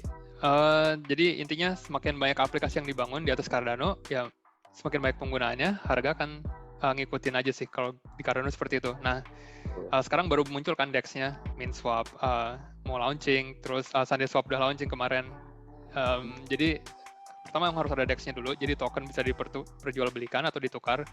Kemudian dari situ baru bangun aplikasinya. Kita masih nunggu gaming di kuartal 3, baik juga. Terus lending juga, liquid finance kalau pengen ngecek. Ada macam-macam lagi. Mungkin teman-teman bisa join workshop kita 2 minggu lagi. Itu kita di setiap minggu ketiga ada update mengenai Cardano ecosystem. Jadi teman-teman yang tertarik untuk melihat project apa aja sih yang jalan di Cardano, kita selalu ngasih update di setiap minggu ketiga. Nah, join aja, cek meetup kita. Oke, thank you. Kemudian pertanyaan berikutnya dari Carlos, apakah Cardano akan melakukan hard fork seperti Ethereum? Yes, kita melakukan hard fork, selalu ada. Hard fork itu kan artinya nambahin. Ya, mungkin Bro Andi bisa jelasin. Iya, hard fork itu kan pada dasarnya adalah ketika kita merubah sesuatu di dalam software kita ya. Artinya mudah mulai masuk era yang baru ya. Kalau bisa dilihat hard fork terakhir mungkin yang terkenal adalah hard fork Alonso, di mana kita masukkan si smart contract di situ. Jadi smart contract sudah bisa dipakai di mainnet ya. Itulah si hard fork Alonso. Ya, jadi hard fork itu sesuatu yang normal sih, bahwa itu akan terus ada. Jadi hard fork itu sebenarnya upgrade aja sih. Betul. Upgrade ada fitur baru seperti itu. Ya. Oke, pertanyaan berikutnya. Ini dari pertanyaan bagus dari Rehan. Ada 2 pertanyaan. Dia masih penasaran kenapa harga gas fee setiap transaksi untuk beda-beda blockchain itu beda-beda. Seperti Ethereum punya gas fee-nya sendiri dan harganya beda. Ada punya transaction fee sendiri beda. Solana punya sendiri. Nah, itu berdasarkan apa dan apakah karena proof of stake dan proof of works? Mungkin bisa dijawab, Bro Andi. Oke.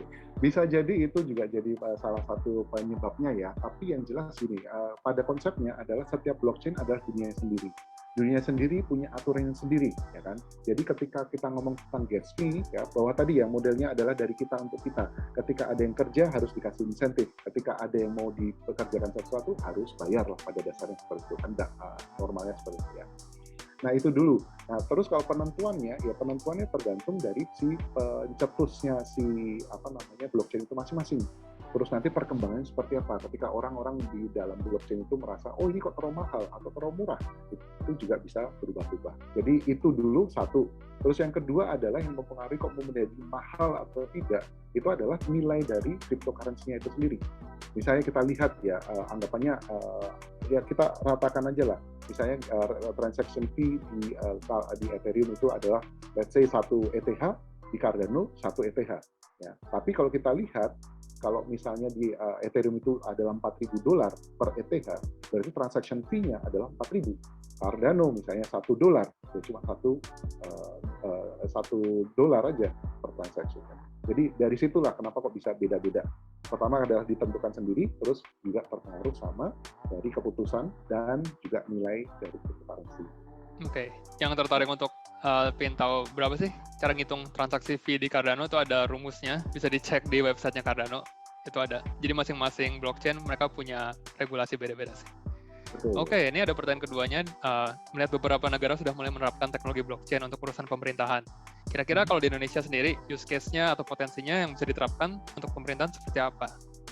Oke, menarik karena yang sekarang lagi digodok terus ya, mungkin nggak terlalu kelihatan, tapi sepertinya beritanya sudah mulai muncul itu di media bahwa kita juga ingin melakukan CBDC ya dari Bank Indonesia. CBDC di mana kita punya digital currency juga ya semacam crypto ya. Tapi itu masih belum fix lah. Ya. Tapi kalau di sisi lain, kalau kita mau lihat dari dari penggunaan di negara-negara lain atau yang mungkin paling berharga dari kita, itu misalnya dua ya, misalnya tentang voting, kita akan sebentar lagi voting. Artinya ketika kita ngomong voting, biaya mahal, ya, terus resources-nya juga tinggi, segala macam, waktunya, ya, terus ketidakpercayaannya itu juga sangat tinggi, artinya makanya banyak sekali dispute dan segala macam. Nah, satu sisi di situ dengan blockchain akan lebih transparan, lebih terbuka, lebih cepat, dan lebih murah sebenarnya. Bisa ya seperti itu. Tapi kalau misalnya kita ngomong di satu sisi, maka supply chain ini juga kita bisa tentukan. Salah satu yang sudah dipakai sama Indonesia itu karena memang berhubungan sama negara lain, itu adalah di bidang pengiriman barang ya, dari port negara lain ke port kita. Ya, kita pakai yang namanya IBM Trade Lanes ya. Itu konsorsium antara negara-negara yang berhubungan sama jalur perdagangan.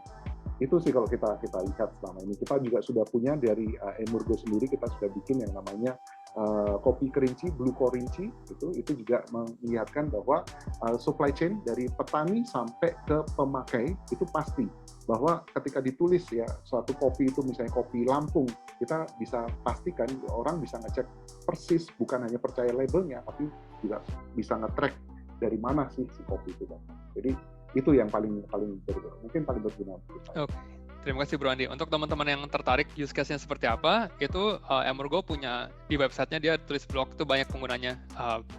Penggunaan blockchain untuk healthcare, untuk bidang di government, untuk di supply chain. Kalian bisa baca di situ bahasa Inggris, ada beberapa yang udah saya translate. Bisa cek di Cardano Forum juga, Cardano Forum Indonesia. Thank you. Terus ada, saya pilih 2 pertanyaan terakhir, soalnya waktu juga terbatas. Dari Jetos, apakah ada update kunjungan Charles Hoskinson ke Afrika dan benefit Cardano dan Afrika? Dan untuk Indonesia, apakah ada plan untuk diaplikasikan ke EKTP? Kalau EKTP mungkin saya belum dengar ya, tapi yang jelas bahwa kita ada satu cabang, ya kalau bisa dibilang satu cabang, itu tentang decentralized ID, ya di mana ya kalau boleh saya share sedikit itu Bro Andreas di sini sudah fokus ke situ juga, dia akan ada proyek di situ, akan membuat suatu implementasi di ID di situ, di mana kita tidak perlu lagi ya seharusnya konsepnya IKTP seperti ini, ya bahwa semua itu disimpan di satu sentral, semua bisa menggunakan dengan simple, jadi tidak perlu lagi ngisi formulir, nggak bisa fotokopi segala macam, nggak perlu lagi seperti itu. Ya. Itu ya, jadi kalau kita ngomong bisa dibaca tentang decentralized ID, DID, ya, DID atau self-sovereign identity. Yes. Buat yang tertarik itu ntar saya akan ngasih workshopnya di awal April, jadi ya ditunggu aja. Mantap. Terus tadi tentang Charlton Simpson yang di Afrika, memang Yes. fokus kita ke sana Benefitnya karena apa? benefitnya adalah ketika kita membuat si Cardano ini, kita bukan fokus ke arah oh gimana caranya supaya EDA ini nilainya langsung 1.000 gitu, 5 tahun pertama, $2.000 atau gimana, bukan itu, tapi gimana kita berimpact, berdampak ke orang ya. Terutama kenapa dipilih Afrika, karena di situ itu sistem belum ada ya, atau paling nggak kurang lah. Makanya paling berdampak adalah ketika nggak ada ya kita masukkan di situ ya. Jadi mungkin itu kalau update-nya kayaknya rutin ya di YouTube itu ada Cardano 360, itu juga membahas tentang update apa yang sudah terjadi. Yes, oke. Untuk teman-teman, kalau penasaran masih punya banyak pertanyaan, join aja Telegram Cardano Indonesia. Kita sama Discord juga ada. Mungkin Bro Andre Cahyadi bisa share link-linknya di chat. Kalian join ke situ, ntar kita teman-teman di situ bisa bantu. Kalau kalian ada pertanyaan mengenai Cardano, mengenai blockchain, pin belajar, macam-macam, kita bisa support di situ. Selain workshop mingguan yang kita lakukan. Oke, jadi saya tutup dulu sesi Q&A di sesi 1. Ntar kita lanjut lagi Q&A setelah sesi kedua. Saya langsung aja share screen. Kita coba praktek aja. Gimana sih wallet Cardano itu ada apa aja? Kemudian, sebentar, share. Oke, udah kelihatan kah? Kelihatan. Sebentar, ini gimana? Oke, jadi di sesi kedua ini saya akan jelasin ekosistem Cardano sedikit, kemudian wallet-wallet Cardano itu ada apa aja yang teman-teman bisa pakai, kemudian cara penggunaan Blockchain Explorer. Oke, yang pertama untuk teman-teman yang masih baru, kalian penasaran project di Cardano itu ada apa aja? Ini ada komunitas yang bikin, namanya cardano-cube.io. Mungkin Bro Andre Cahyadi bisa share chat linknya. Di sini kalian bisa ngeliat project yang dibangun di atas Cardano itu ada untuk di DEX, Decentralized Exchange-nya ada ini. Yang udah jalan tuh kemarin si SundaeSwap di Januari, MinSwap mau launching 2 hari lagi. Kemudian ada MusliSwap tahun kemarin udah jalan. Walletnya ada pilihannya yang resmi dari Cardano sendiri ada 2. Daedalus sama si Yoroi. Bentar, mana Yoroi ini? Yoroi ini buatannya Murgo. Kalau Daedalus dia full node. Hati-hati sama scam, dia cuma ada di desktop aja, nggak ada mobile phone-nya. Kemudian si Yoroi, ini saya close dulu ya. Kemudian ada Yoroi, dia light wallet, dia nggak full node, jadi nggak nyimpan semua data bergiga-giga di laptop kalian. Dia pilihannya cuma web browser lewat Chrome atau bisa Android atau iOS. Kalau yang punya HP bisa pakai Yoroi aja. Kemudian selain itu pilihan lainnya yang udah ada smart contract-nya si Nami Wallet, ini hanya web browser aja. Kemudian yang sekarang lagi naik daun si ccfold.io. Kalau kalian mau pakai, bisa pakai ini untuk yang udah ada smart contract-nya. Kemudian pilihan lainnya ada Gero Wallet, saya belum coba, mungkin ada teman-teman yang udah coba. Saya nggak akan bahas gimana cara bikin wallet, kalau ingin lihat, kalian bisa cek sendiri di YouTube, itu udah banyak tutorialnya juga. Ada beberapa yang udah dibikin sama kawan-kawan kita dalam bahasa Indonesia, jadi kalian bisa search saja. Yang saya mau bahas di sini adalah cara penggunaan Blockchain Explorer. Nah, tadi kan udah jelasin sama Bro Andi di sesi 1 bahwa data-data itu dimasukkan dan disimpan dalam blockchain kan, dalam blok-blok yang dibikin chain. Nah, ini Cardano atau setiap blockchain pasti akan punya Blockchain Explorer untuk mengecek mereka gimana sih data-datanya, transaksinya tuh. Nah, ini ada namanya Blockchain Explorer. Saya mungkin bisa di-share, Bro Andre Cahyadi, cardano-scan.io. Ini yang dibikin oleh komunitas. Menurut saya ini yang saat ini datanya cukup gampang dilihat, user interface-nya. Ada juga yang resmi dari IOHK atau IOG, cuman nggak sebagus ini tampilannya. Oke, jadi kalau di Cardano, kalian bisa ngeliat sekarang itu kita di epoch 324. Satu epoch itu lamanya 5 hari. Nah, ini lagi jalan di epoch 324, kemudian kita bisa lihat recent transaction-nya. Jadi kalau di blockchain itu berdasarkan transaksi. Jadi dalam satu blok itu ada banyak transaksi yang diproses oleh, kalau di Cardano kita bilangnya stake pool, kalau di Bitcoin miner ya yang proses itu. Kita bisa ngelihat ini address, di Cardano itu ada address. kita bisa lihat aja nih, misalkan transaction hash ini. Apa sih yang dilakukan? Ini ada fee-nya, transaction fee-nya 0,15 US dollar sekarang, 0,17 biasanya satu transaksi. Kemudian yang dilakukan adalah mengambil duit dari inputnya nih, dari sebesar 210 ada dari 2 address ini dikirim ke wallet orang ini targetnya. Kurang lebih kayak gitu, sama ada metadatanya kalau teman-teman mau ngecek. Nah, ini yang kita bisa cek sih. Misalkan kita copy aja, kalian mau ngeliat ini sebenarnya wallet isinya apa aja, bisa di search saja. Ini wallet ini punya total 64 ada, harganya sekarang 55, kita nggak tahu siapa yang punya, kita bisa tahu stake key-nya dia, kayak gini sih. Ini data-data yang bisa kita lihat, sama transaksi di wallet itu ada apa aja sejauh selama ini. Jadi kita sebenarnya kalau di blockchain, public blockchain atau permissionless blockchain, kita bisa ngelihat aja nih transaksi wallet punya orang, tapi kita nggak tahu siapa orangnya. Kita bisa tahu tokennya apa aja. Nah, selain ini, saya juga mau ngasih lihat satu blockchain explorer lagi yang biasanya saya pakai, pool.pm. Kenapa? Mungkin bisa di-share linknya. Di sini kita bisa ngelihat kayak total Cardano yang beredar, sekarang itu ada 33 juta. Kemudian ada 1,185 juta wallet yang didelegasiin, yang di staking dari total adanya ada 69%, total stake pool atau yang kita bilang miner itu ada 3.000. Ini load percentage slotnya selama 24 jam terakhir atau 1 jam terakhir. Kemudian kalian bisa lihat di sini juga ada transaksi dari address wallet mana ke mana sebesar berapa 2.000 ada. Tadi saya lihat juga ada whale juga nih. Dia ngirim 1 juta ada 1,2 juta ada dari mana ke mana. Kita bisa ngeliat juga sih, atau perpindahan. Nah, ini bisa ngeliat, kalau teman-teman yang tertarik NFT bisa ngeliat juga NFT yang lagi di minting di blockchain Cardano. Yang sisi kanan ini adalah orang transfer NFT-nya dari address mana ke address mana. Yang sisi sebelah kiri ini adalah baru di minting.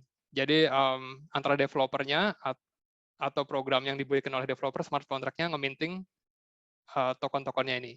Kita coba lihat aja salah satu. Misalkan yang menarik apa nih kalau kita mau lihat. Ini ada Sunday token. Ini token yang running di jaringannya Cardano. Kalau mau teman-teman mau lihat, tinggal diklik. Dia ada asetnya di sini, aset tokennya ini. Nah, ada policy ID-nya. Policy ID itu yang menentukan suatu apa ya? Dia itu real atau fake gitu. Karena harus mengecek ke si Sunday Swap-nya sendiri. Policy ini benar atau enggak. Totalnya ada sekitar 2 billion atau 2 miliar di sini. Nah, dia biasanya ada deskripsinya, ticker, URL-nya. Oke, kita coba cek metadatanya. Sebentarnya. NFT aja lebih gampang. Ini aja yang baru di-minting. Kita klik. Nah, biasanya kalau di NFT, dia ada metadatanya. Kayak gini nih. Misalkan kalau developer biasanya ngomongnya apa ya? JSON metadata, key value pair. Propertiesnya tag, nilainya 63. Karakter kayak critical hit, segala macam ini bisa dilihat. Jadi kalau teman-teman mau ngecek, salah satu tools-nya adalah pool.pm seperti ini. Yang menarik lagi, mungkin bisa ngecek last owner-nya siapa, diklik aja address-nya. Kita nggak tahu owner-nya siapa, tapi kita tahu dia nge-staking, kemudian dia punya 236 EDA, dan dia punya 1 NFT di wallet-nya dia. Kita coba balik lagi aja. Kita coba tes yang lain. Mungkin, nah ini ada yang baru nih. Ini kayaknya orang baru beli di JPEG Store. JPEG Store itu salah satu marketplace-nya Cardano. Ntar saya coba bukain. Ini dia kayaknya baru beli, kita coba lihat aja wallet-nya. Nah ini di wallet orang, dia nggak nge-stack wallet-nya. Kita tahu dia punya 808 ada 53 token. Ini token yang di bawahnya dia. Coba kita lihat. Kayak gini sih. Jadi itu kalau teman-teman penasaran, coba aja ke pool.pm, terus lihat-lihat pergerakan data di situ, atau wallet-wallet orang. Kurang lebih kayak gitu sih. Kalau ada pertanyaan bisa tulis di chat. Kalau ingin tahu project-projectnya nih, marketplace yang udah jalan untuk NFT ada JPEG Store. Jadi, kemudian ini saya nggak akan bahas, soalnya ini satu topik gede juga. DeFi-nya landing-nya ada kayak yang udah jalan kemarin. Mungkin bisa cek ini Indigo Protocol, Liquid Finance, ada macam-macam sih di sini. Ini kita kan bahas biasanya di setiap minggu ketiga sih. Ini banyak banget project-nya. Yang ntar saya akan bahas juga adalah Prism untuk self-sovereign identity dan lain-lain. Oke, ini kalau kalian mau ngelihat project-projectnya bisa di-share juga mungkin Bro Andre Cahyadi, Cardano Cube. Mungkin saya akan buka dulu Q&A sesi 2. Silakan. Sebenarnya topik kalau mau dibahas kita nggak akan habis-habis sih. Blockchain tuh gede banget. Jadi teman-teman ya, saya aja juga masih belajar. Bro Andi juga tiap hari belajar. Soalnya perkembangannya begitu cepat di blockchain itu. Jadi kayak setahun kemarin tuh gila. Udah gede terus berkembang terus ya, berubah, kadang-kadang berubah ya. Jadi itu kadang-kadang saya sendiri nggak bisa ngelihat project baru apa karena yang untuk catch up itu terlalu cepat. Jadi makanya kita di sini punya banyak teman-teman juga kayak Bro Dion, Bro Andre Cahyadi, Bro Yan, Bro Andi, dan banyak teman lainnya di sini yang ngasih tahu, ini ada project baru, ini ada hal baru lagi di Cardano. Saya sendiri aja untuk catch up juga udah ngap-ngapan. Oke, kita coba jawab pertanyaan. Ada pertanyaan kah mengenai blockchain expert? Sebentar. Kalau nggak ada, mungkin pertanyaan untuk Bro Andi juga. Kalau yang pengen tanya, nih ada pertanyaan dari Bro Jatas. Cara daftar kelas Foundation of Blockchain gimana caranya? Iya, silakan. Tadi udah saya sempat share ya, itu ada 2 kelas di situ. Mungkin bisa share screen aja, share screen terus tunjukin aja websitenya Emurgo Indonesia. Ya.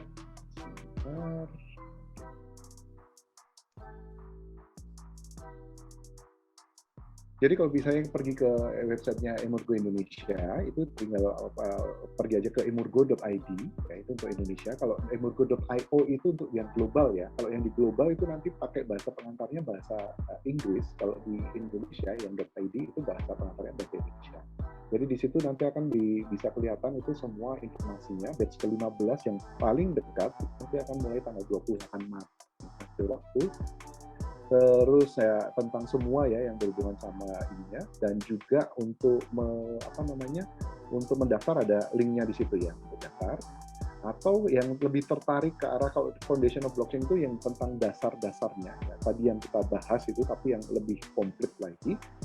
Kalau yang lebih tertarik fokus ke Cardano-nya karena udah ngerti blockchain, terus mau jadi developer, itu kita buka juga kelas Cardano Developer. Ya. Jadi di sini ada batch ketiga itu nanti akan mulai tanggal 5 April, itu cukup panjang karena dia cukup komprehensif ya, tentang yang tadi yang saya bilang tentang blockchain-nya dulu, tentang Cardano, baru tentang bahasa pemrograman sampai gitu. Oke. Bro Andi, ini ada pertanyaan dari Bro Ali Habibi. Kalau mau join Emurgo tapi awam IT bisa nggak yang kelas Foundation of Blockchain?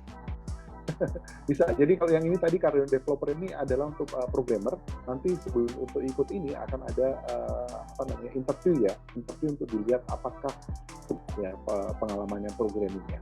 Tapi kalau untuk yang awam IT tidak ada interview. Yang Foundation of Blockchain ini semua orang bisa ikut. Ya, jadi karena tidak ada yang berhubungan sama teknis, artinya tidak memprogram atau apapun, nanti bisa ikut yang di sini, Foundation of Blockchain. Oke, terima kasih. Jadi teman-teman yang tertarik bisa cek langsung linknya Emurgo. Mau ikut yang di Indonesia boleh, silakan. Kalau yang tertarik mau ikut yang India punya juga bisa, yang internasional. Betul. Tergantung jamnya, bisa dicek. Oke. Kemudian ada pertanyaan lagi dari Naradipa. Nah ini, adakah cara untuk mempercepat transaksi di blockchain dan di Cardano? Dan faktor apa saja yang mempengaruhi kecepatan transaksi di blockchain Cardano? Oke, kalau mempercepat artinya ketika kita ngomongnya sekarang, maka kita lihat perkembangannya ke depan, bahwa akan ada perkembangan di konsensus mekanismenya, di Ouroboros. Yang kita tunggu sekarang adalah Hydra. Hydra itu pada dasarnya kita akan membuka channel-channel yang lain supaya itu bisa difokuskan, dan mereka nanti akan saling misalnya Hydra itu adalah naga dengan kepala banyak. Nah, kepala itu nanti akan saling bisa memproses. Jadi itu yang masih kita nantikan. Saya lupa timeline-nya itu kapan itu ya? Belum jelas, tapi kalau nggak salah harusnya di Belum kuartal jelas, 3 atau di kuartal 3 udah mulai. Kalau saya ngelihat di GitHub-nya mereka, project udah lagi in progress sih project-projectnya. Nah, jadi ntar keuntungannya adalah targetnya satu stake pool atau satu node atau satu Hydra ini kan punya satu Hydra head. Dia bisa 1000 TPS transaction per second. Jadi kalau Cardano tadi ada sekitar 3.000-an stake pool atau 3.000 komputer yang running di seluruh dunia, ya 3.000 kali 1.000 aja. Sekitar 3 juta TPS, kurang lebih seperti itu sih. Targetnya seperti itu. Udah di atas ini ya, kayak apa namanya, kartu visa atau Mastercard itu di angka jutaan kan mereka. Iya, jadi sebenarnya targetnya adalah makanya tadi generasi ketiga supaya scalability-nya bisa ngejar juga. Kalau sekarang kayak banyak nih, udah DEX aja udah running kan, terus tapi Cardano-nya kan selalu udah 100% terus full terus kan. Nah, targetnya itu kalau mau dipakai global emang harus scalability. Nah, itu yang lagi sekarang masuk kita ke fase keempatnya Cardano, ke era Basho. Kalau teman-teman tertarik untuk melihat roadmap-nya Cardano seperti apa, bisa cek di roadmap.cardano.org kalau nggak salah. Itu ada 5 era. Era pertama itu era era Byron, itu di mana cuma kita bisa punya tokennya aja. Kalian cuma bisa kirim, dari saya kirim ke Bro Andi kirim ke saya, dah gitu aja, nggak bisa apa-apa. Kedua itu bisa delegasi staking, itu eranya Shelly era. Itu kita bisa delegasi ke stake pool, NFT udah mulai ada, terus token-token under blockchain Cardano udah mulai ada. Kemudian masuk ke era ketiga, era smart contract, eranya Goguen. Itu ya, era yang Goguen itu smart contract udah ada, jadi kayak saya mau jual beli NFT nggak langsung harus perorangan ke perorangan, tapi bisa langsung ke smart contract. Jadi langsung pakai smart contract aja sih. Nah, ini yang di-share sama Bro Andi. Kalau yang tertarik bisa ngecek fasenya Cardano, kita sekarang di mana? Kita sekarang di era Basho. Gitu. Nah, yang target berikutnya adalah governance. Jadi Cardano punya budget untuk ngembangin komunitasnya, untuk ngembangin project-project di bawah Cardano. Itu kedepannya pakai Voltaire ini, voting, staking. Nah, kita udah mulai dari sekarang. Ada namanya Project Catalyst. Kebetulan di sini ada juga Bro Yan Tirta, beliau pengurus Eastern Town Hall Indonesia, sama pengurus Cardano Indonesia juga, aktif di Project Catalyst. Ntar buat teman-teman yang tertarik bisa join Eastern Town Hall Indonesia juga, Cardano Indonesia. Ntar kita akan jelasin di situ gimana sih kalau kalian mau dapat funding, kalau kalian mau voting untuk project apa yang pengen didanain di Cardano, itu bisa. Tapi kita nggak akan bahas di sini karena terlalu panjang. Oke. Terima kasih Bro Andi. Pertanyaan berikutnya lagi dulu. Oke, ini boleh share tutorial atau artikel cara menjadi community advisor. Oke, mungkin bisa dibantu sama Bro Andre Cahyadi. Minggu depan kita hari Sabtu ada Eastern Town Hall Meetup lagi. Kita akan ngasih workshop di situ gimana sih caranya jadi community advisor di Project Catalyst. Itu teman-teman bisa dapat reward juga di situ atau kompensasi. Kemudian ada pertanyaan dari Muhammad Ihsan. Mau bertanya lagi, sebenarnya yang membedakan satu DEX dengan yang lainnya itu apa sih? Kan sebenarnya sama aja. DEX kan tujuannya mempertukarkan token satu dengan token lain di blockchain Cardano. Mungkin Bro Andi bisa jawab bedanya DEX yang satu dan DEX yang lain. Ya pada dasarnya itu dulu ya. Pertama bahwa ya tujuannya apa kan. Terus kalau misalnya semua DEX itu kan nanti dibangun di atas smart contract. Ya nanti tinggal fitur-fiturnya saja. Fitur-fiturnya apa yang akan membedakan. Ini sebenarnya juga ada dari Bu Caliburn ya. Benar tokennya sama, tapi liquidity yang di setiap DEX pasti berbeda. Yes, nah itu yang membedakan mungkin saya bisa tambahin. DEX seperti kayak SundaeSwap, dia pakai AMM, Automated Market Maker. Sedangkan kalau DEX yang kayak di MusliSwap, dia tuh pakai order book kiri kanan. Yang ada yang mau buy, ada yang mau sell. Sedangkan kalau di Automated Market Maker, yang dipakai sama SundaeSwap, itu dia pakai kurva, kalian bisa cek aja sih, itu ada hitungannya. Jadi tergantung berapa supply sama supply adanya sama supply tokennya. Itu akan harganya ngikutin kurva itu sih. Kurang lebih seperti itu. Jadi intinya DEX sama aja. Tujuannya nuker token sama kalian jadi liquidity provider. Kalau pengen belajar lebih lanjut, join workshop di setiap minggu ketiga Cardano Ecosystem. Itu kita ngebahas DEX. Yang berikutnya nih temanya mengenai MinSwap yang mau launch, sama gimana cara jadi liquidity provider, gimana cara pakai DEX dan segala macam. Tapi kalau misalnya nggak bisa nunggu sampai 2 minggu lagi, ya Yes. join ya Discord kita, semua channel kita Yes. ada Telegram dan Betul. segala macam ya. Di situ ada teman-teman yang fokus ke arah ini token DEX segala macam, itu bisa sambil ngobrol. Kalau yang mau cari profit di DEX juga bisa arbitrage atau jual Iya, di iya. DEX satu, beli di DEX satu, jual di DEX lain, atau liquidity provider. Ya dicek aja. Oke, kita coba pilih beberapa pertanyaan berikutnya sebelum kita kasih penjelasan. Dari Bro Ali Habibi mau nanya, kalau membuat stake pool itu mahal dan susah ya atau gampang? Terima kasih. Oke, mungkin saya bisa jawab. Kalau membuat stake pool tuh nggak susah, panduannya udah ada.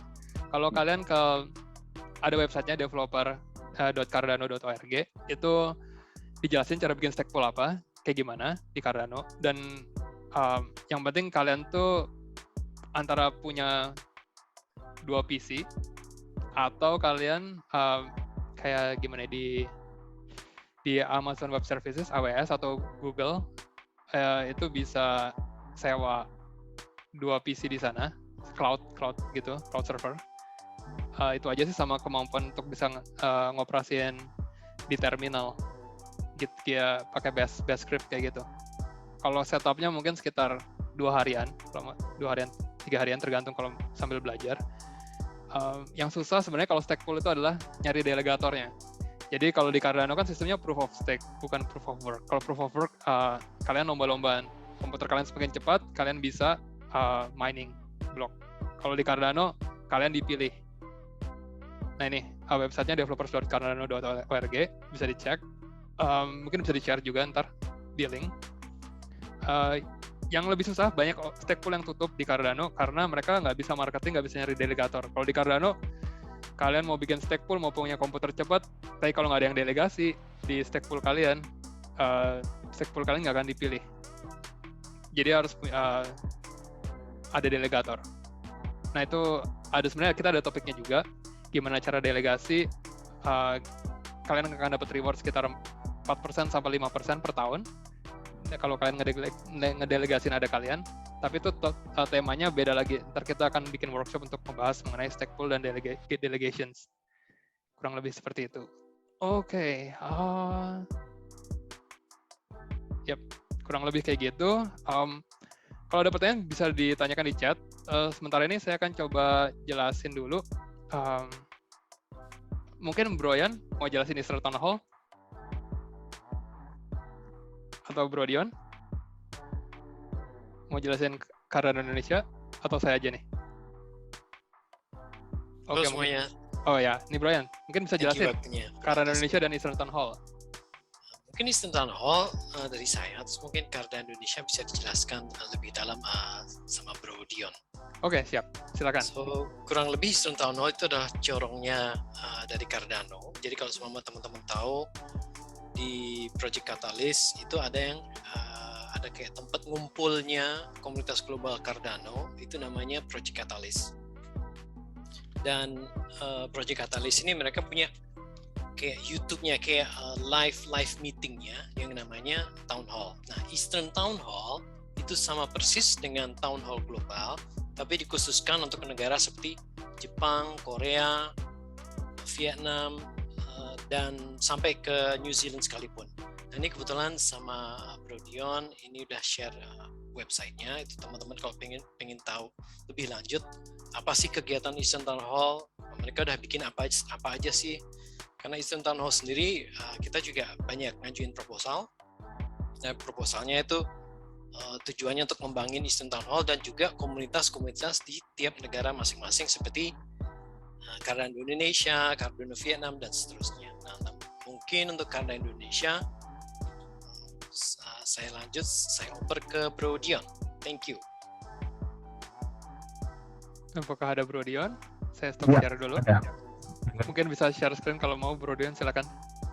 Mungkin terima kasih pertama untuk Bro Andi sama Bro Andreas untuk hari ini. Jadi mungkin teman-teman di sini juga banyak yang datang ke acara meetup ini untuk pertama mungkin belajar soal blockchain-nya, tapi mungkin juga ada yang menarik soal ekosistemnya juga, dan mungkin ada yang menarik juga karena wah ini kayaknya future ada di sini gitu ya. Jadi teman-teman di sini adalah kesempatan juga. Saya ingatin kalau tadi Pak Yan juga menjelaskan bahwa dunia Cardano ini atau di dunia desentralisasi kita bisa membangun bersama gitu. Jadi jangan tunggu aplikasi apa yang akan datang ke kita atau bisnis apa yang bisa kita bangun. Jadi kita mendingan mulai dari sekarang kita belajar dari pertama fondasi blockchain-nya, atau kalau Anda seorang developer belajar mengenai codingnya gitu ya.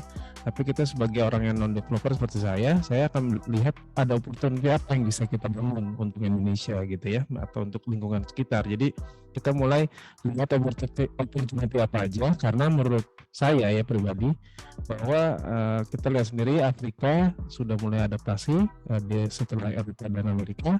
Menurut saya berikutnya adalah East Asia, termasuk Indonesia. Jadi kita teman-teman kita kumpul yuk gitu kan. Ada yang jago untuk coding, belajar developingnya, aplikasinya. Untuk yang bisa bangun komunitas atau untuk non developer, kita bangun komunitas ya, kita bangun dari pendidikan dan segala macam di sekitar. Jadi kita memang mulai. Jadi masih panjang jalan, ini baru mulai. Itu isi dari saya.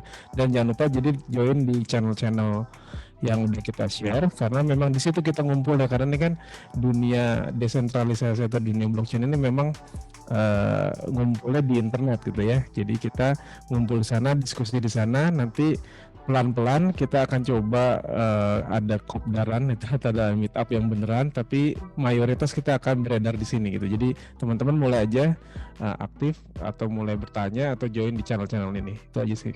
Terima kasih.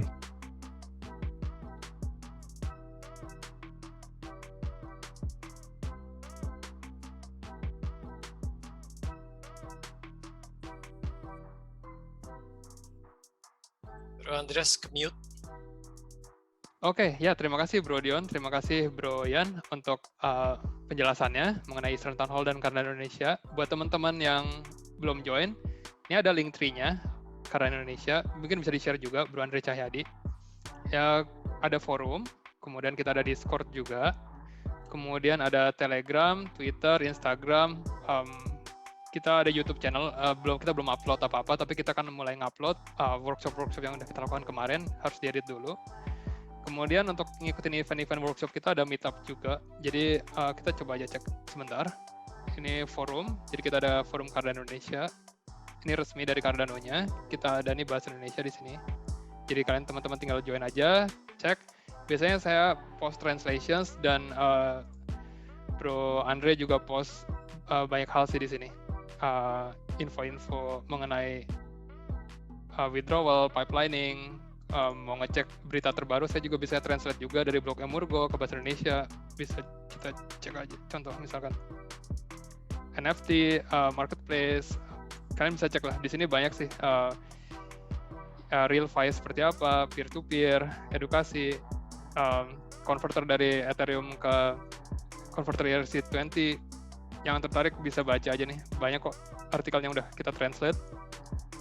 Kemudian kalau pertanyaan masuk aja Discord sama Telegram, Twitter, kita post biasanya event-event atau artikel-artikel dari salah satu ini. Kurang lebih kayak gitu. Di Instagram kita juga ada, itu Bro Jordi yang pegang, dia cukup aktif di sini. Kurang lebih kayak gitu. Kemudian kita coba cek aja nih meetup. Kita di setiap minggu pertama itu ada penjelasan workshop mengenai apa sih self-sovereign identity, cara bikin wallet, stake pool, cara delegasi. Kemudian di setiap minggu ketiga kita selalu ada meetup diskusi mengenai update di ekosistem Cardano. Ini kalau teman-teman yang tertarik untuk gimana sih cara cari profit di Cardano dari lending atau ikut VISO, ISPO, dan macam-macam, silakan join di setiap minggu ketiga. Jadi join aja meetup kita akan selalu kasih info terbaru di situ. Kurang lebih seperti itu. Oke, kita coba cek dulu mungkin ada beberapa pertanyaan terakhir sebelum kita pilih 2 pertanyaan terbaik. Mungkin Bro Andre Cahyadi bisa siapin pemenang untuk 2 pertanyaan terbaik.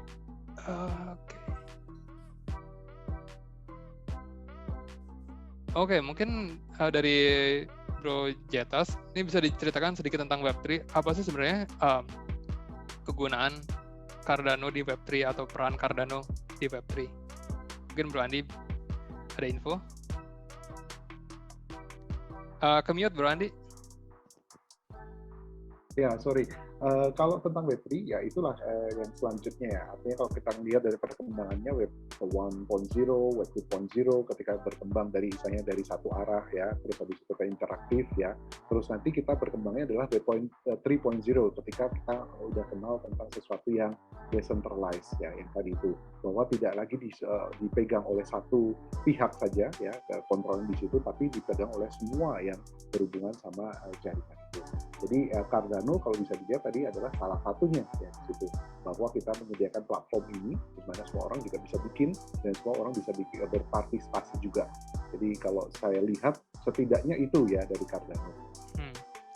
Kalau dari saya tambahannya mungkin kalau Web3 kan sebenarnya harus decentralized ya, mau front end-nya, UI UX-nya maupun back end-nya juga. Tapi sekarang kita masih hybrid sih. Yang front end-nya tuh belum bisa decentralized, masih kita up hostingnya di Amazon Web Service atau Google Cloud seperti itu. Backend-nya mungkin yang udah decentralized. Jadi ya kita perlahan-lahan ngarah ke full Web3 untuk front end maupun backend-nya. Yang saya tahu sih seperti itu. Untuk front end mungkin bisa pakai IPFS, Interplanetary itu si IPFS kalau mau. Tapi belum banyak sih untuk front end-nya. Kurang lebih kayak gitu. Semoga menjawab. Oke, mungkin bisa ke Bro Andre Cahyadi dulu untuk memilih 2 pertanyaan terbaik. Oke, setelah melihat di kolom chat pertanyaannya teman-teman dan kontribusi teman-teman untuk bantu menjawab satu sama lain, kami pilih 2, yaitu Bro Jeta Starta, kemudian yang kedua Bro Raihan Rahmanda. Oke, congratulations untuk Bro Raihan dan Bro Jeta Starta.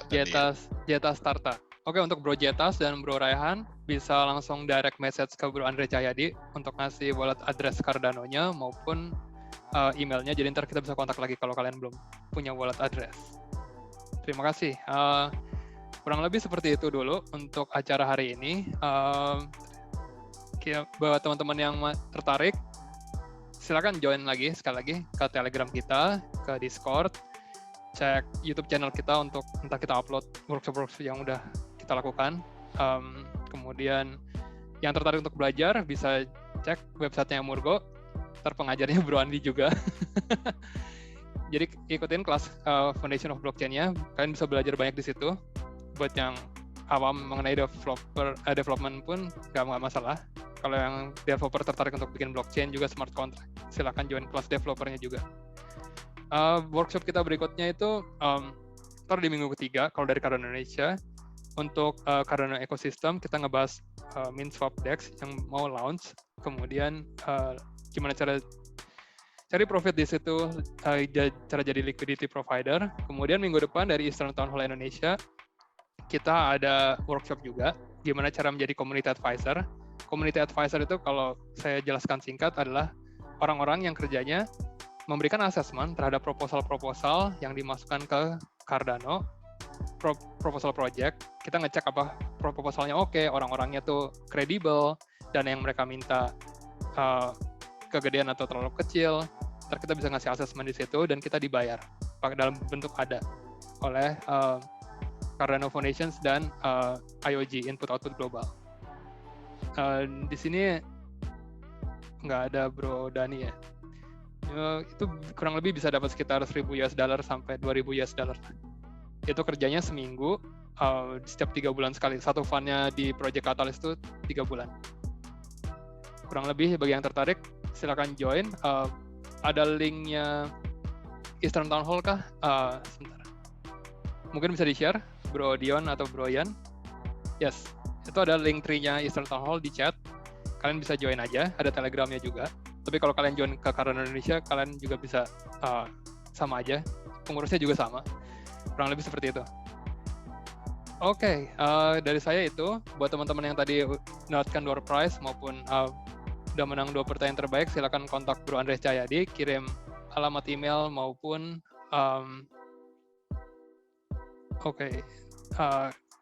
untuk bisa kita kirimkan hadiahnya. Kurang lebih kayak gitu. Ada lagi tambahan dari Bro Andi, Bro Yan, Bro Andre? Ada yang belum ngasih emailnya Tadi ke Bro Zevano belum ngasih nih. Tapi sepertinya udah live ya. Oke, mau di roll lagi atau gimana? Ocok ulang lagi ya. Ya udah, oke. Teman-teman tunggu dulu. Sebentar ya, saya siapin dulu ya list roll sekali lagi pesertanya nih. Dapat Saya 10 update ada. dulu bentar. Follow up dulu, pertanyaan dulu aja. Saya update dulu list pesertanya lagi. Siap. Kurang lebih kayak gitu, nggak ada pertanyaan lagi. Jadi ya buat teman-teman selalu join aja workshop kita. Kalau sempat datang. Kalau untuk Cardano Indonesia setiap hari Minggu jam 7 malam sampai jam 9 malam. Kalau untuk Eastern Town Hall itu setiap hari Sabtu jam 4 sore ya Kak Bro Yan? Betul, jam 4 sore. Tapi Jam 4 sore. Ya, 2 minggu sekali ya. Oh iya betul. Kalau Cardano Indonesia minggu pertama dan minggu ketiga, Eastern Town Hall minggu kedua dan minggu keempat setiap bulannya. Ganti-gantian aja. Bedanya Eastern Town Hall ngebahas mengenai governance, tata kelola di Cardano. Kalau Cardano Indonesia kita lebih ngebahas mengenai teknologinya atau mengenai project-project yang jalan di Cardano dan gimana cara dapat profit di situ. Di Eastern Town Hall juga dapat profit kalau kalian aktif berpartisipasi, antara kalian ngajuin proposal. Kayak ini workshop ini juga kita ngajuin proposal, dapat funding, terus kita baru mengadakan workshop ini. Sebelumnya kita volunteer, sekarang udah ada budget. Atau teman-teman yang mau translate, butuh budget, silahkan. Teman-teman yang mau bikin develop program, aplikasi di apps, decentralized apps, silahkan juga bisa masukin proposal.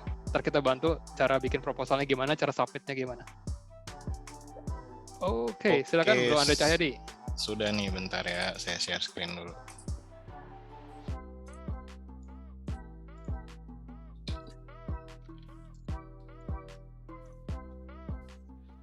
Oke, ini list yang saat ini dikurangin yang udah dapat hadiah. Oke, kita shuffle dulu. Oke. Semoga beruntung. Oke, kita spin sekarang. Hadiahnya 10 EDA ya. Untuk door prize 10 EDA. Untuk yang pertanyaan terbaik dapat NFT tambah EDA. Oke, Bro Rudy. Apakah ada Bro Rudy? Mungkin bisa angkat tangan Ada atau Bro chat. Rudy. Masih ada orangnya. Ya. Ada ini. Mungkin bisa dikontak langsung Bro Andre. Oke, terima kasih Bro Andre Cahyadi. Oke. Terima kasih juga untuk teman-teman yang udah hadir pada malam hari ini. Kalau ada kekurangan kami mohon maaf.